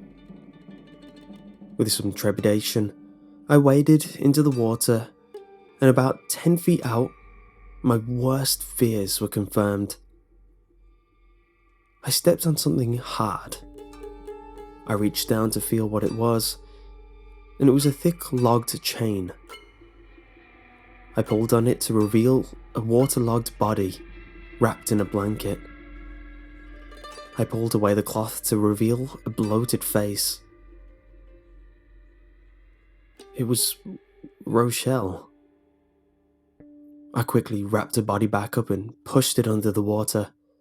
I ran back to my car and sped home. I sat in the driveway for 15 minutes, trying to figure out if I was having a panic attack or a heart attack. My heart pounded in my chest so hard that it hurt. Tears streamed down my face as I tried to rationalize what I had found. I tried to convince myself of 50 different conspiracy theories that explained why my son was innocent. Someone knocked on the driver's side window of my car and I about jumped out of my skin. It was James. I climbed out of the car hesitantly, and he immediately wrapped his arms around me saying, "Whatever it is, it's okay, Dad. Just tell me what happened." He was such a good son. For a brief moment, I forgot about the pond and his mother's body. I followed him inside and, after changing into some dry clothes, I joined him in the living room. I sat in my easy chair as he sat across from me on the couch. After a few minutes of silence, I stared at the floor and said, "I found your mother." He responded, "Oh?" I don't know what I expected him to say, but his response hit me hard. It wasn't surprise or even anger. It was that same flat effect he showed me on the rare occasions I had caught him doing something he wasn't supposed to do. I looked right at him and said, "Please tell me you didn't do anything stupid, son." He looked off to the side and said, "Define stupid." I raised my voice a little. "God damn it, James! Did you kill your mother?" He laughed and said, "That whore was dead a long time before I clocked her over the head and dragged her to my car. Any whore that would try to sell her son for dope has been dead for a long time." I couldn't speak. I had always wondered about that night, but James never talked about it. James continued, "You know, really? I lucked out. The asshole that paid for me gave me a ride home and told me never to go back to my mother. I guess it could have been a lot worse, but really, that was the day I snapped. I understood how meaningless life really was. Of course I killed her. That whore deserves to die 6 times over." Tears filled my eyes as my son confessed to more than 15 murders. I sat there, dumbfounded as he gave the details and descriptions that no child his age should have been able to produce. When he finished telling me everything, I just sat there. What could I say? What should I have said? My son confessed to being a serial killer, and the only thought going through my head was trying to figure out how to make sure it didn't ruin his life. I finally worked up the nerve to say, "We need to get you help, son. This isn't healthy." James cut me off. "No therapists are going to help me, Dad. You've been good to me, so I'll spare the bullcrap. We both know that I turn 18 in about a month. I'll be out your hair. Besides, I have bigger plans." I stared at my son and tried to wrap my mind around the beautiful monster he had become. 17 years of being his parent. 17 years of being his parent, and I'd never, in a million years, imagined that he would turn out so broken.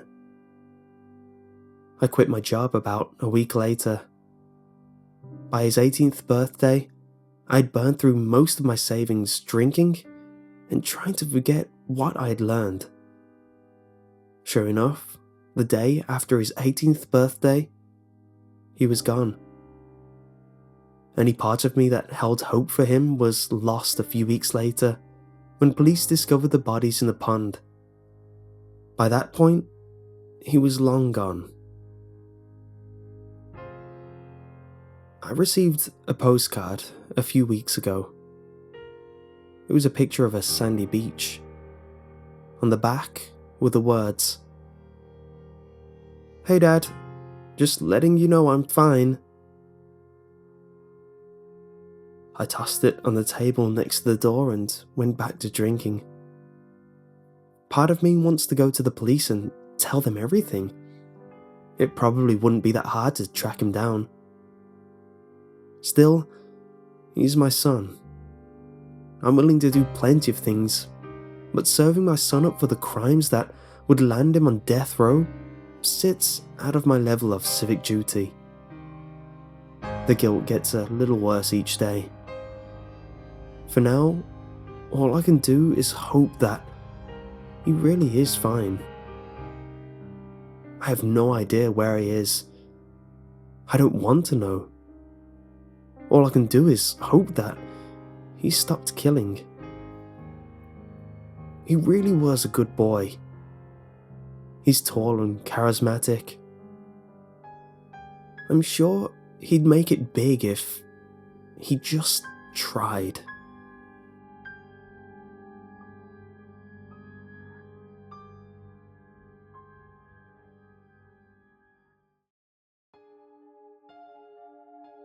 It was a Tuesday night, and I had just returned home from my work shift. I was without a home at the time, so I lived at my mother's house. When I opened the front door, the lights were off throughout the house, and my mother was absent. So I decided to call her cell phone just to find out where she was and if she was okay. I laid on the bed in my room, pulled out my cell phone and dialed her number. No one answered. I decided to dial again, in case she was busy or I accidentally called the wrong number. This time, there was an answer, but nothing was said on the other line. It was just air. I kept repeating, "Hello?" But still there was no reply. I hung up and dialed once again. Someone picked it up. At first it was just air like the last call, but then there was breathing, followed by a grainy giggle, which was definitely of a man's voice. Then he hung up and the call ended. I felt a chill. I was dead certain I dialed the right number. I called my mother all the time, so it was practically instinctual, and the number I called read Mom whenever I dialed it. Soon, I went to the kitchen to microwave a bedtime snack. While I was walking toward the kitchen light, I noticed something. My mother's phone was on the counter.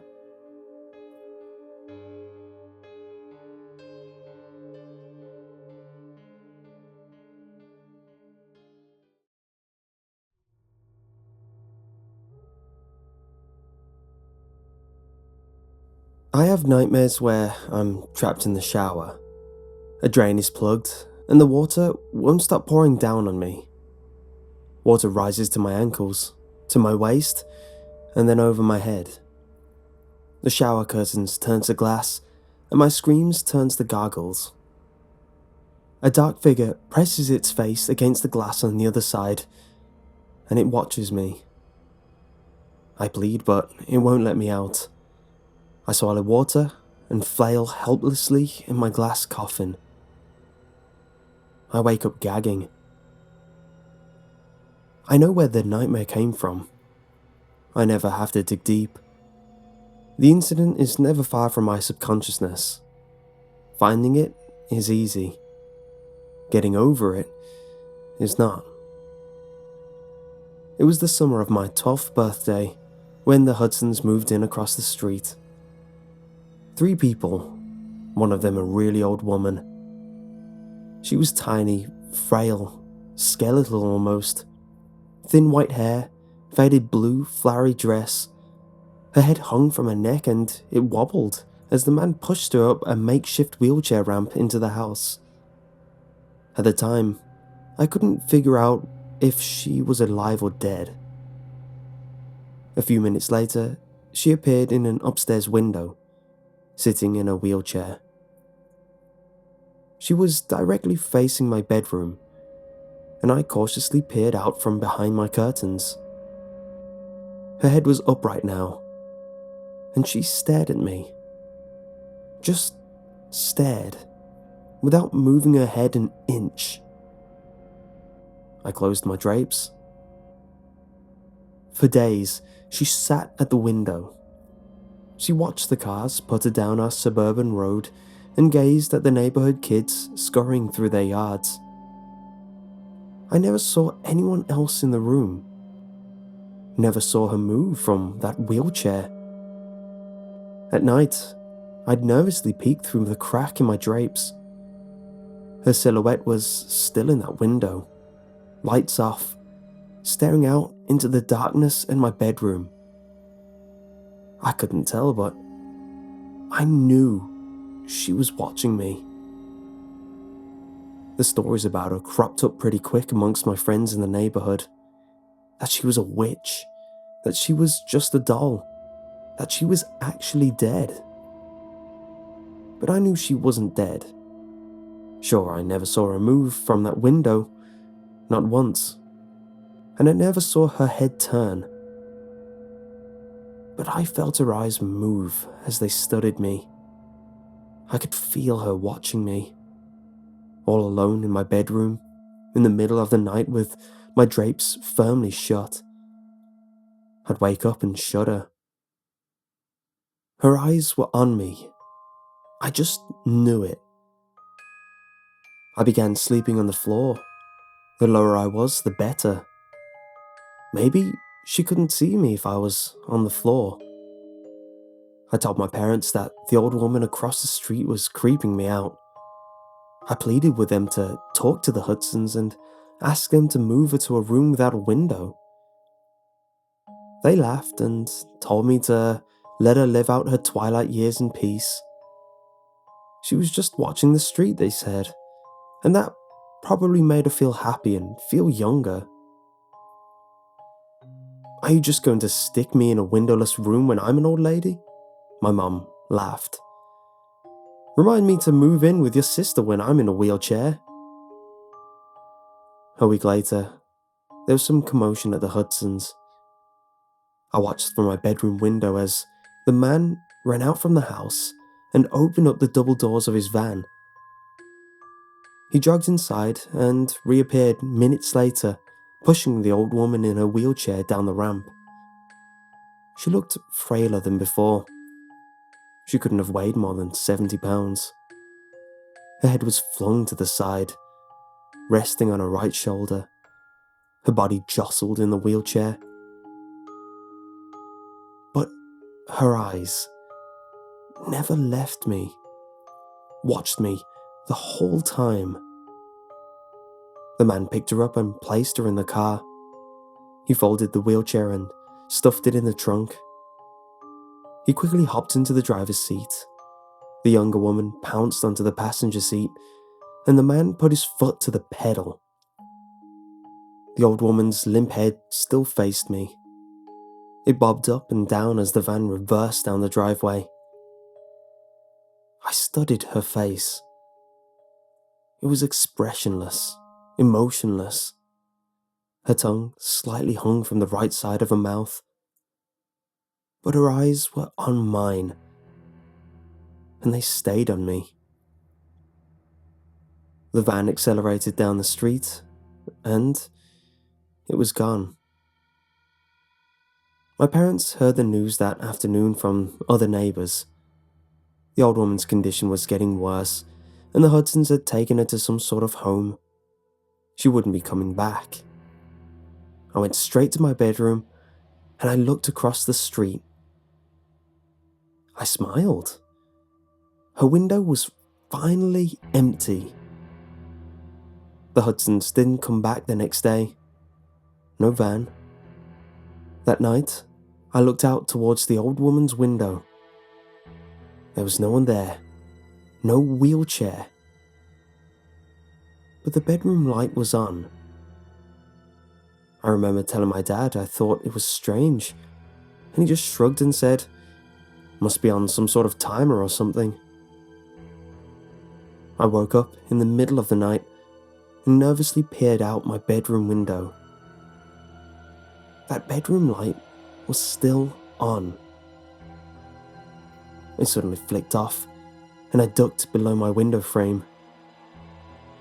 I slowly rose and looked out, expecting to see the silhouette of that tiny, skeletal being. I watched for 10 minutes, pinching and straining my eyes. The lights quickly flickered on, and then off again.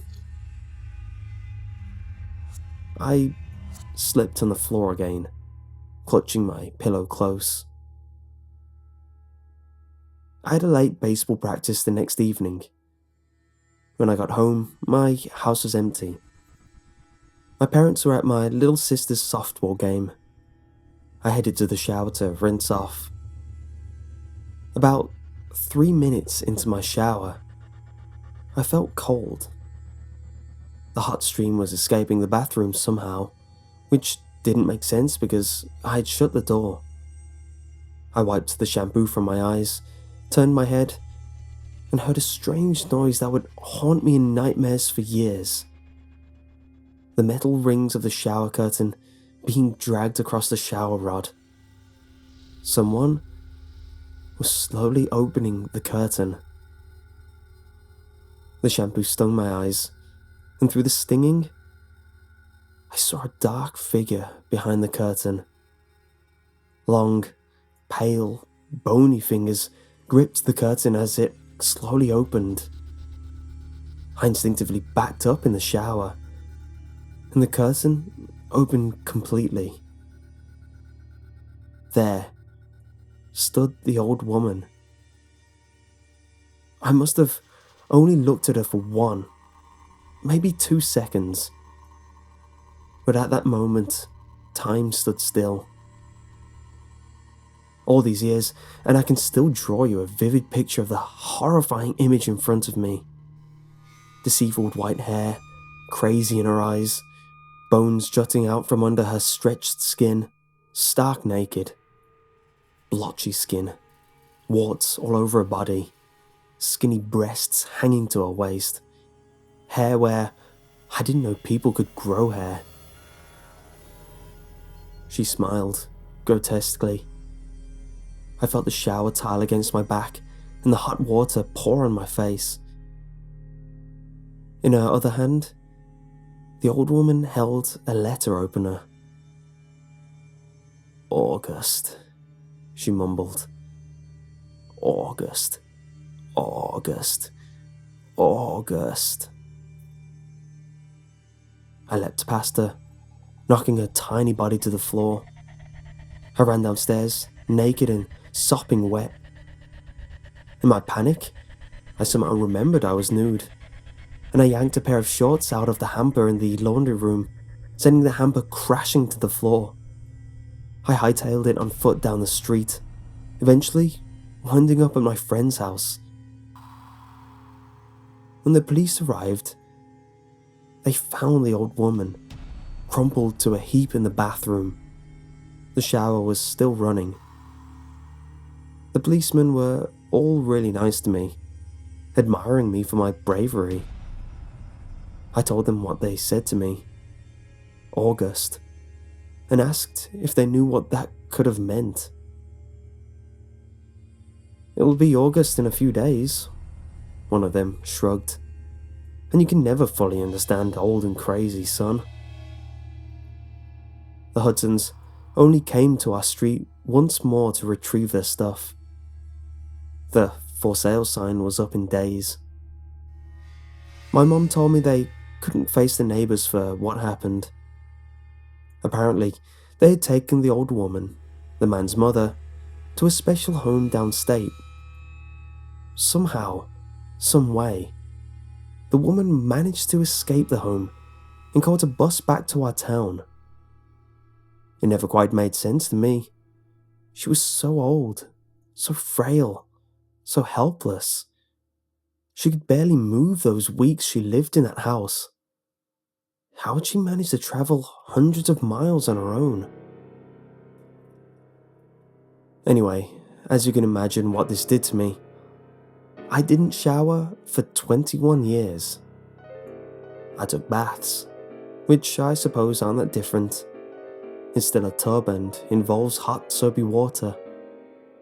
But a shower, with its closed curtain, water peppering the tub floor and steam climbing the walls, you get lost in your own head in the shower.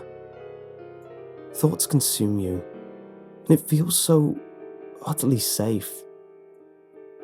For a few minutes, You are alone from the world. It's your own private, misty kingdom. But that's what makes the shower dangerous. You're enclosed, vulnerable, naked. You're exposed. I talked to people about it. My parents, a shrink. But mainly, I tried to push the incident deep down into places where I couldn't find it. I didn't talk about it with anyone since I was a kid. Life carried on. Besides the baths, I was pretty normal. A few months ago, something inside me clicked. I felt the urge to re-examine the incident. It was almost like a voice in my head was telling me to do it. My head wanted closure. I spent hours online, trying to track down any information on the Hudsons and the old woman. I finally found what I was looking for. An obituary for the old woman. She had died 4 years ago. Somehow, that walking skeleton hadn't checked out for another 15 years. The obituary was a black and white picture from when she was a young woman.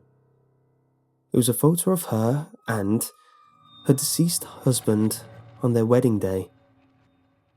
His name was August, and he looked exactly like me.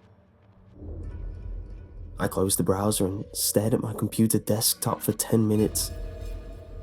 It finally made more sense. Why she called me August. Why she was obsessed with watching me. Maybe she used to write letters to her husband, and that's why she was clutching the letter opener that night. For a small moment, I felt a little better. Things always seem better when they make more sense. Honey, is everything okay?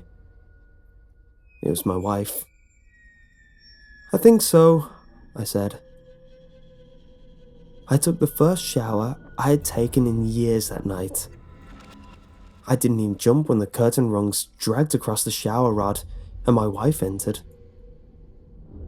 But as she embraced me under the hot water, one question wouldn't leave my head.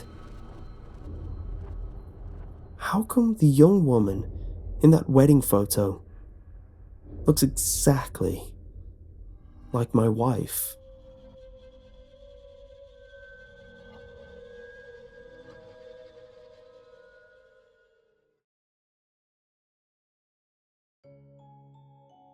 Damn it, Spanx, I cursed as I made my 10th lap around my neighborhood. My girlfriend wasn't far behind, trying her best to call the stupid animal in her cutest, sing-songiest voice, with a few clicks of her tongue for good measure. I think it's staying gone this time, I called back to her, though I don't know if she was choosing to ignore me or just busy shaking a nearby bush. Yeah, like the dog was napping in a damn shrub. It was a Christmas present to her from her folks, who didn't like me and knew I didn't like dogs.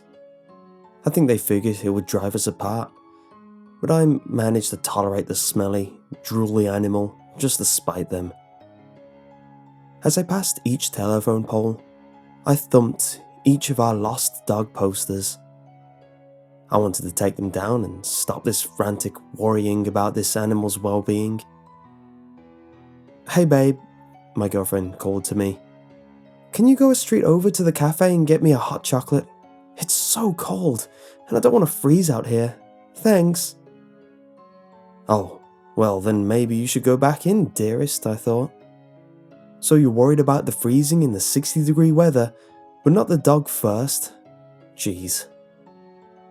Sure thing, I replied in a half-sarcastic tone, looking over my shoulder to see her peeking behind a fire hydrant.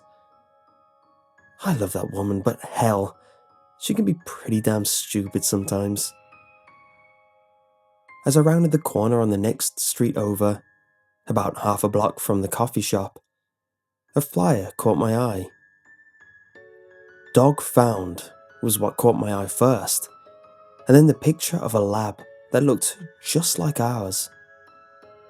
I drew myself closer to read it and made a mental note to see an eye doctor for new glasses.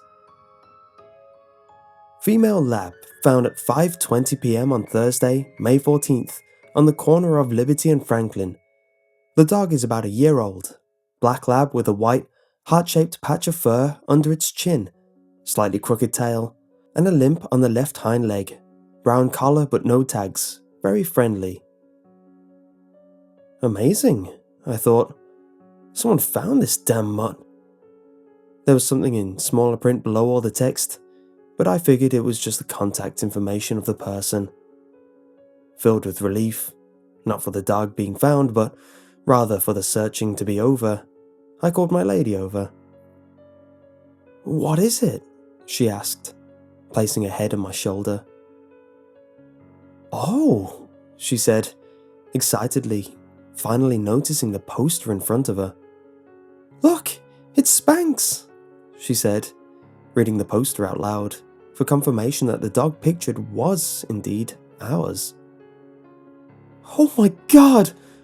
she screamed and stumbled backwards, and began to cry very suddenly. "What the hell is wrong with you?" I asked. "Someone found the dog." She didn't say anything, only pointed weakly at the poster. "I don't get it," I said, turning back to the poster, and read it out loud, thinking I missed something. Nothing struck me as odd, until I looked closer at the small text. It read, "Tasted like chicken."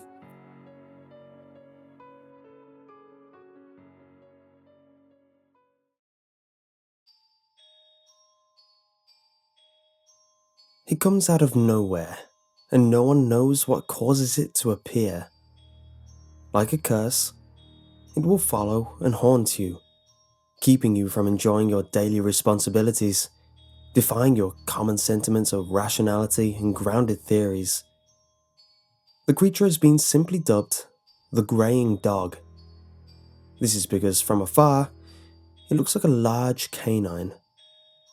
As you would imagine, it walks on all four of its legs and has a bit of a snout, although it doesn't seem to have a tail whatsoever.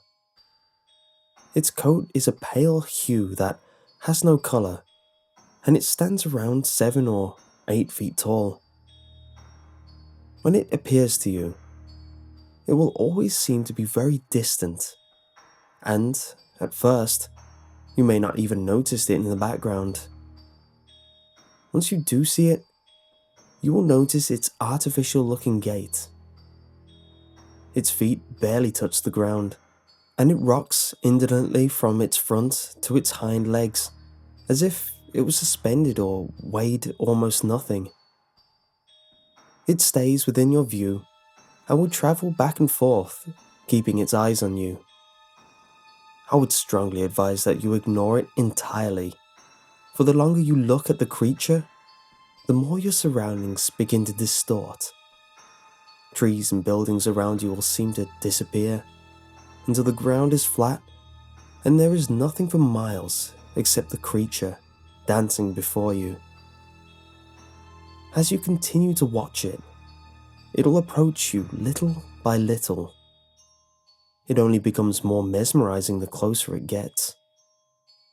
When it's at an uncomfortably close distance, you will be able to see its eyes. Its eyes are not that of a dog though.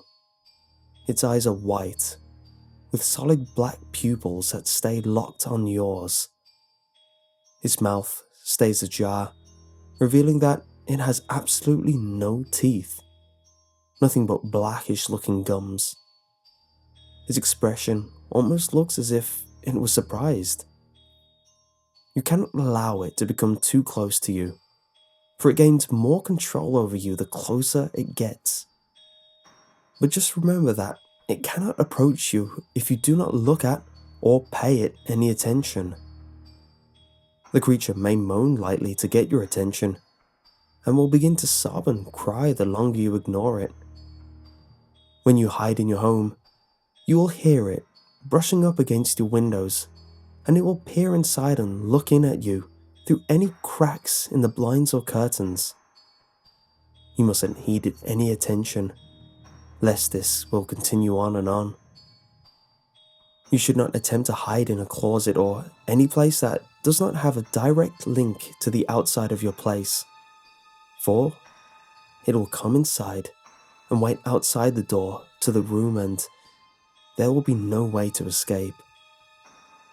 While you try to sleep, you will feel it watching you. You mustn't allow it to know if you are awake. It comes into your room at night, hoping to fill your dreams with its appearance. If you keep your eyes shut and breathe normally, it'll leave before the sun comes back up. From time to time, it'll disappear and then reappear. But just as long as it does not know that you can see it and you are aware of it, it cannot hurt you.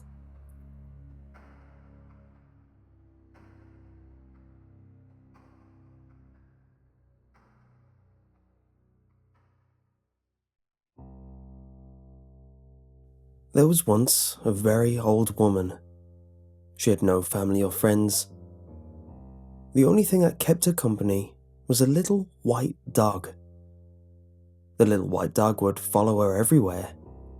One night, they were getting ready for bed, doing their usual routine.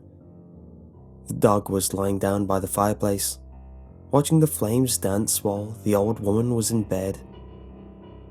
She didn't let the dog onto her bed. When the old woman had nightmares, she would reach her hand down and let the dog lick her hand. Knowing that the dog was there, put her mind to ease. Right before the old woman was drifting into sleep, a news reporter broke onto the radio.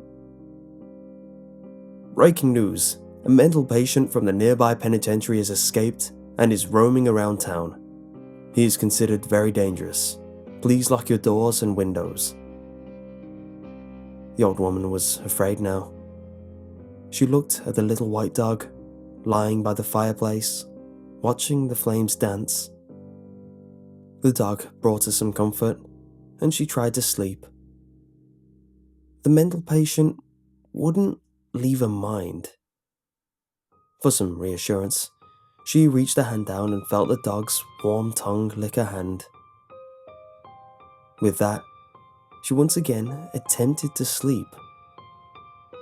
Unfortunately, the thought of seeing the patient watching her from the shadows just wouldn't leave her mind. She once again reached her hand down, and once again felt the warmth of the dog's tongue licking her hand.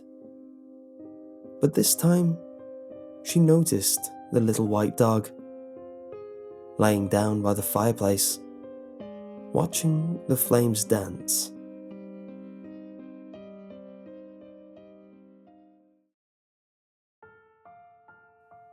I used to be a 911 operator.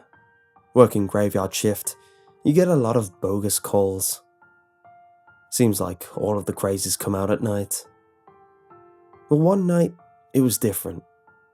An elderly woman called in about some noises in a downstairs area at around midnight. She said it sounded like someone or something was running wildly through the house, tearing it up, knocking over furniture. So, as it's protocol, we can't take any call lightly. 2 officers were dispatched to check out the disturbance. Upon arrival, they found that there was nothing out of place, knocked over, broken, or otherwise missing. There were also no signs of forced entry.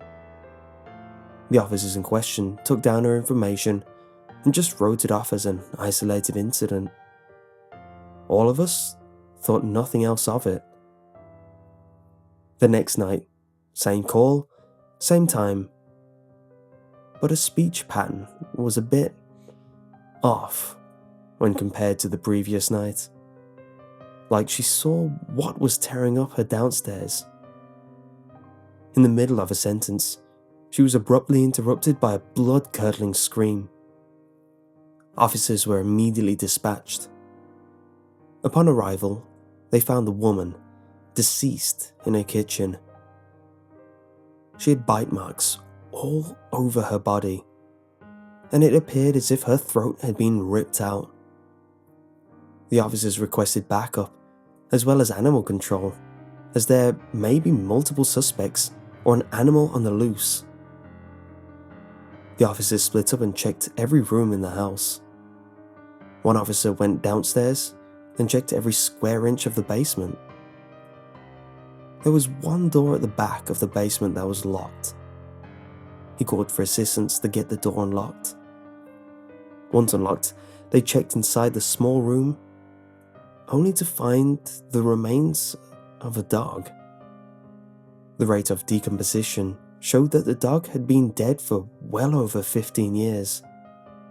Upon further investigation, it was revealed that the various bite marks all over the woman's body, as well as the wound on her throat, were all caused by a dog. I found it all to be a bit coincidental. I took it upon myself to check dental records from the dog remains we found and compare them to the wound on the woman's body. They were an exact match. I resigned the following day and haven't left my house in over a month. Every now and again, I hear scratching at my door late at night. Around the same time I got the final call from her. I dare not check what it is, out of fear that I will end up the same way.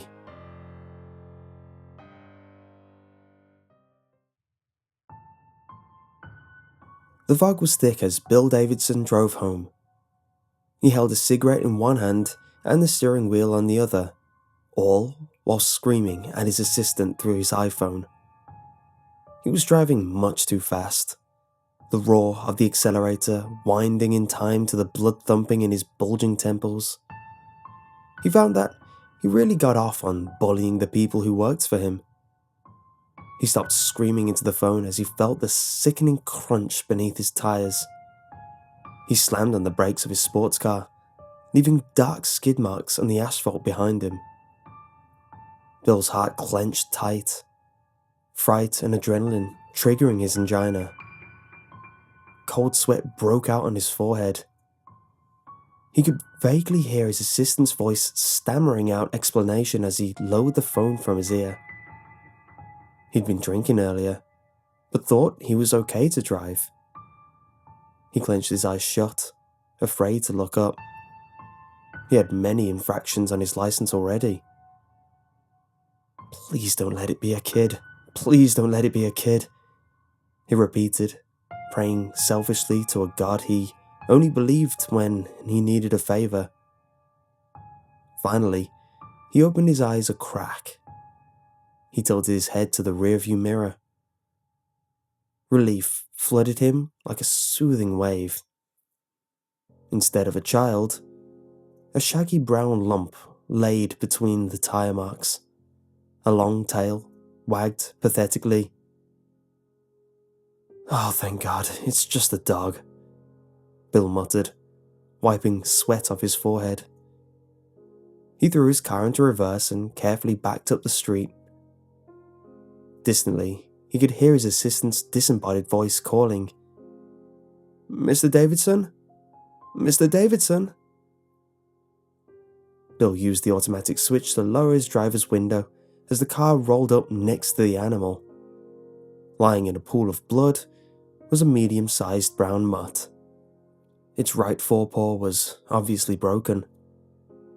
It tried to rise and fell back to its belly. The dog looked up to him, whimpering. It wagged its tail feebly. There was a small bell tied to its collar. It tingled slightly as the dog struggled. Bill looked away from the dog and back into his car. It took a moment before he found what he was looking for. His cell phone. lying in his passenger floorboard. Flicking the smouldering butt of his cigarette over the struggling animal, he picked the phone up and held it to his ear.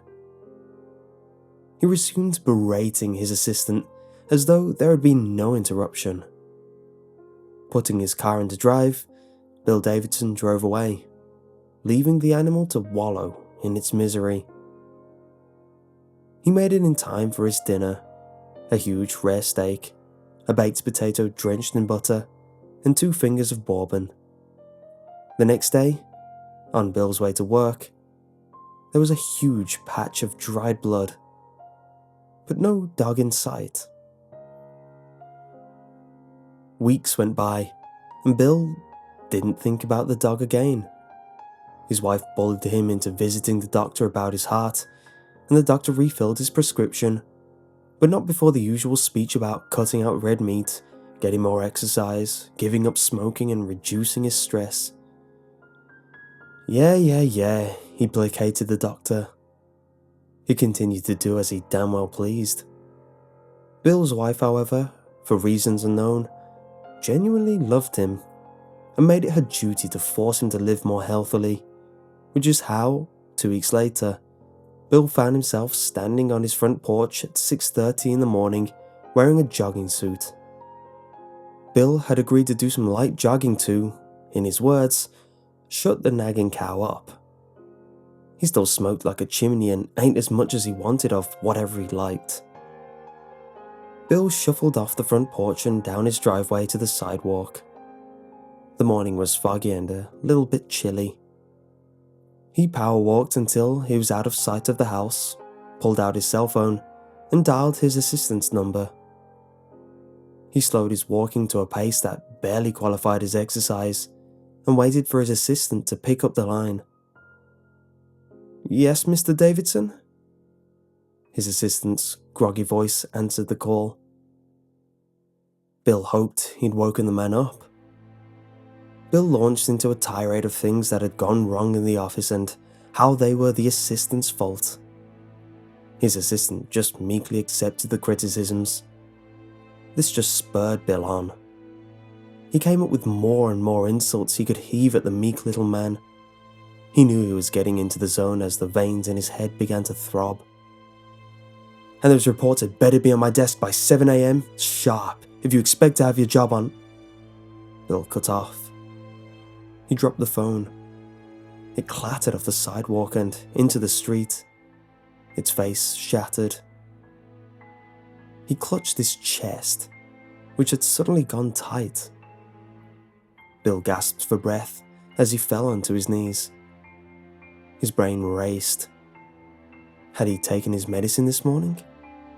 He couldn't remember, but this hurt more than usual. The feeling on his left side fled. From far away, he could hear the voice of his assistant. "Mr. Davidson? Mr. Davidson?" Bill began praying to a God he only believed in when he needed a favor. Suddenly, above the noise of his cell phone, he heard a soft, laboured padding coming up the sidewalk behind him.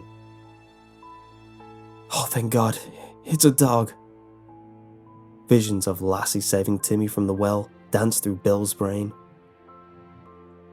The padding got louder for a moment, and then stopped. Bill heard a faint tinkling in the wind. Here, boy. Go get help," Bill managed to wheeze. The padding started again. The animal came into view. It was a medium-sized, shaggy brown mutt. It limped on 3 legs and held a mangled paw off the ground. Its brown coat was matted, thick with dried blood. From its collar hung a dented bell. "Go on, boy. Get help," Bill pleaded. The dog took another laboured step closer. What little air Bill could breathe in brought the smell of infection and decay from the dog's wounds.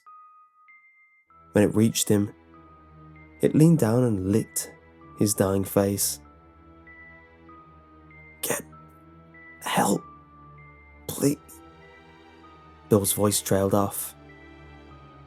As his vision dimmed and went dark, the last thing he saw was the dog's tail beginning to wag.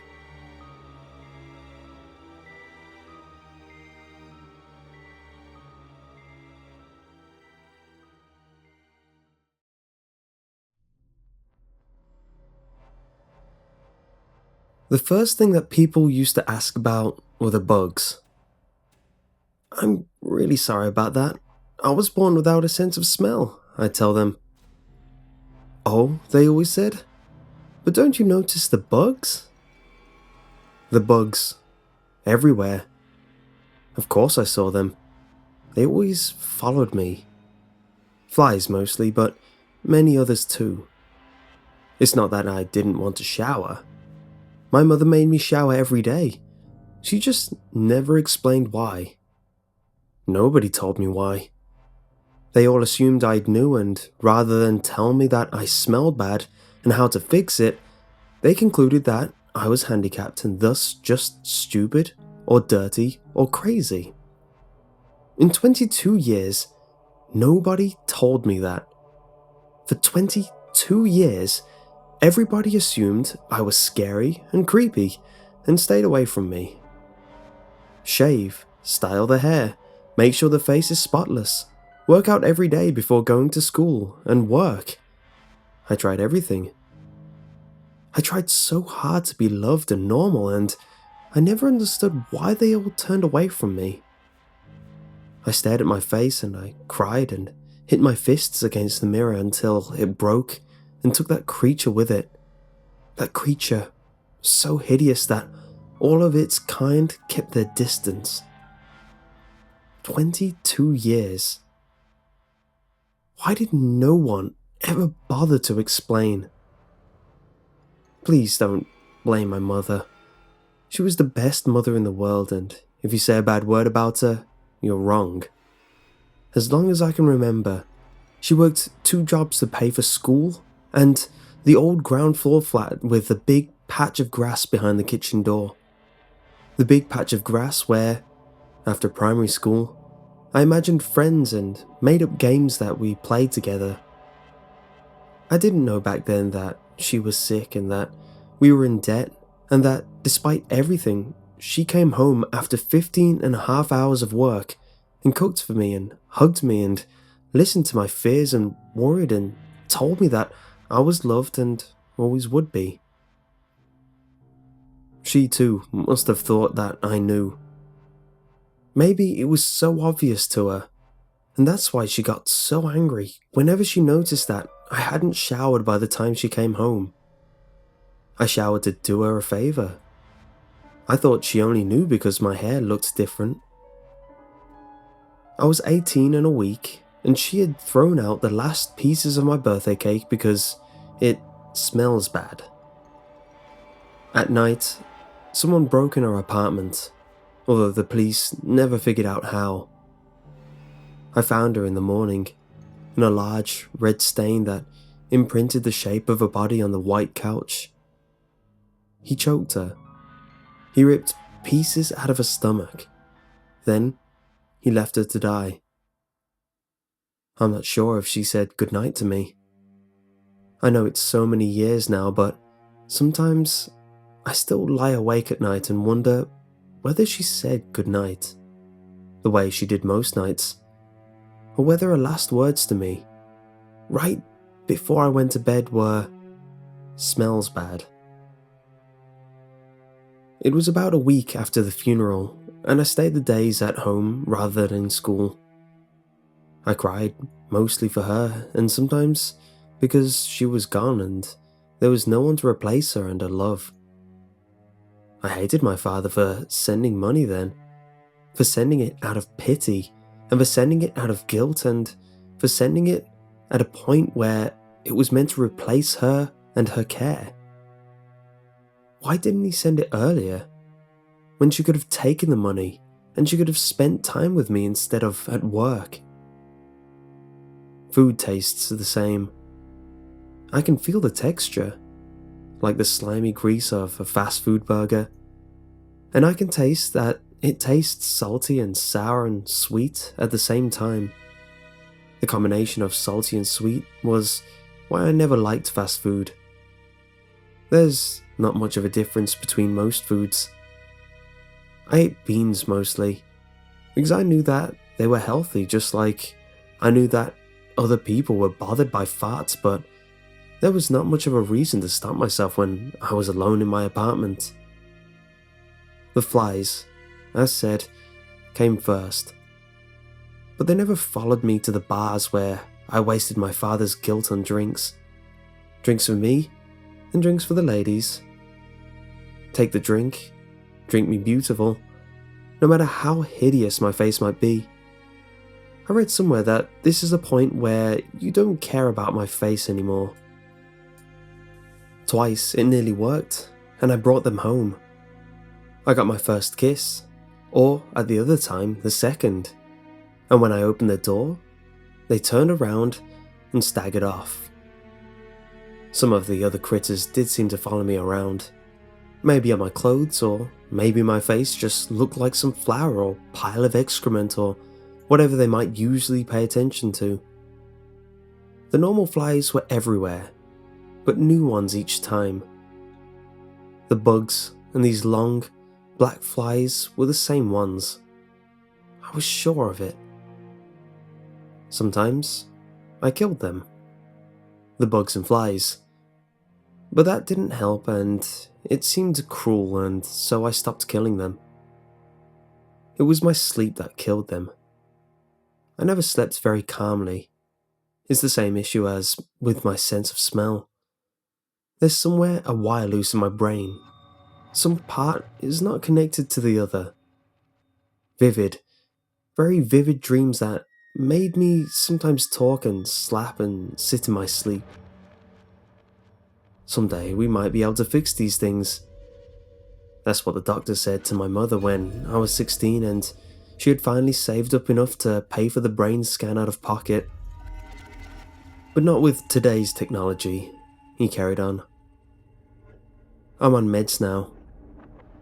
They're not cheap, but while I was locked up, they were for free and I don't think I can live without them anymore.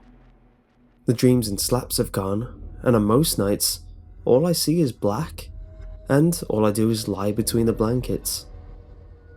At 19, I took up running and the weights soon after. An hour of either one in the morning, right between bed and breakfast. I've always killed bugs and flies in my sleep. They were just there and I rolled over them, and every few days I found their squeezed bodies on my sheets or pillow. When I turned 22, after a week of emptying glasses, that's when I noticed that the dead chitin bodies were there every morning. One day, there were two, both green with reflective bodies. They were both on my pillow, as if I had crushed them with my face while tossing my head from left to right. There were more then, from night to night. 2 at least, sometimes 3, then 4, then 5. I had trouble falling asleep. I heard them and felt them coming. Insect sprays helped, and switching to the sofa did too. But the sprays made me gag, and the sofa made me sleep even worse. Better something crawling in your leg than back pain all day. The other thing, and I had trouble acknowledging that to myself, was that I woke up with a bad taste in my mouth. A taste slightly sweet and somewhat bitter. Not unlike fast food, but not as bad. The taste was there, every day, and it got worse every day. Some mornings, I found small pieces of black stuff between my teeth. I brushed my teeth more. There were more pieces and more bugs. I started wearing a facial mask, but every morning the mask was pulled off my face.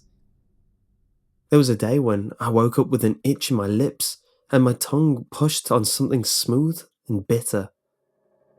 There was a bug, about the size of a fingertip, dead, squeezed between my lips and my teeth. A day or two later, the vomiting started. Red and brown, mixed with large lumps of bitter black stuff. I knew I should have seen a doctor. Should have said something to somebody. But there was not much money, and the only person that I thought I could ask never picked up and never called me back. No matter how often I said I missed him and thanked him for the 300 he was sending me every month. She knocked on my door on Saturday morning. I opened and she pressed a hand against the mouth. "My God," she said. "Now I understand why the other tenants keep complaining about you." "Why?" She took a step back. "Are you insane? Don't you smell yourself?" "No," I said. "I was born without... Are those bugs on you? Are those bugs?" I flicked something off my shoulder. "Oh," I said. "Maybe." "My God, you're nasty," she said. "For all that is holy, let some air in here and get rid of those things, and take a goddamn shower." "A shower? What is wrong with you? Are you insane? Are you allergic to water? Can't you smell yourself?" "No, I was born..." With one hand pressed to her face, she took another step back. The other hand was waving from side to side. "I want you out of here." "But please, No, I want you out of here. You have a month, and I'll charge you for every one of those bugs I find." I wrote her an email to explain myself. "I'm sorry for the bugs. I was born without a sense of smell." Then I emptied the shower and, for the first time in months, felt the warm water run down my back and over my arms and neck and hair and face. That night, my skin felt softer than before. I slept with the window open. I woke up with a bitter and sweet taste in my tongue and black pieces in my cough. There were at least 8 dead bugs in my bed, and there was no email response, neither that day nor the next. On the 3rd day, there was a letter instead, an eviction notice. Every night, with the window open, there were more bugs. The black pieces stayed, and so did the vomiting, nearly every day. I couldn't find a new flat, not one that I could afford, not even when I showered. I left most of the furniture, 2 suitcases filled with clothes. That's all I took. The landlady was already waiting. She took my keys and handed them to 2 cleaners. They wore masks over their faces. I walked down the street, straight, mostly. Sometimes I turned right. I had a rough idea where the river and its bridges were. In the evening, hungry and tired and lost, I passed a police car. I wanted to ask them for the way, but before I could, they left the car and approached me. They screamed something, and a moment later, I was on the floor and my hands were cuffed. That night, on a thin mattress with a metal bed frame, it was hard to sleep. I must have fallen asleep at some point though. I remember waking up. The screams, the club in my knees, and then into my ribs, the blood on my hands. They say I attacked him while he was asleep. I strangled him until he was unconscious, luckily not dead. Still, they say I ripped a piece of flesh from his wound. They pumped my stomach right away. That's when they found some black pieces too. The cleaners were the ones that had found the 2 bodies, right under my bed. One not much more than skin and bones, the other still rotting, with white and yellow larvae wriggling through the flesh. Larvae of those flies and bugs.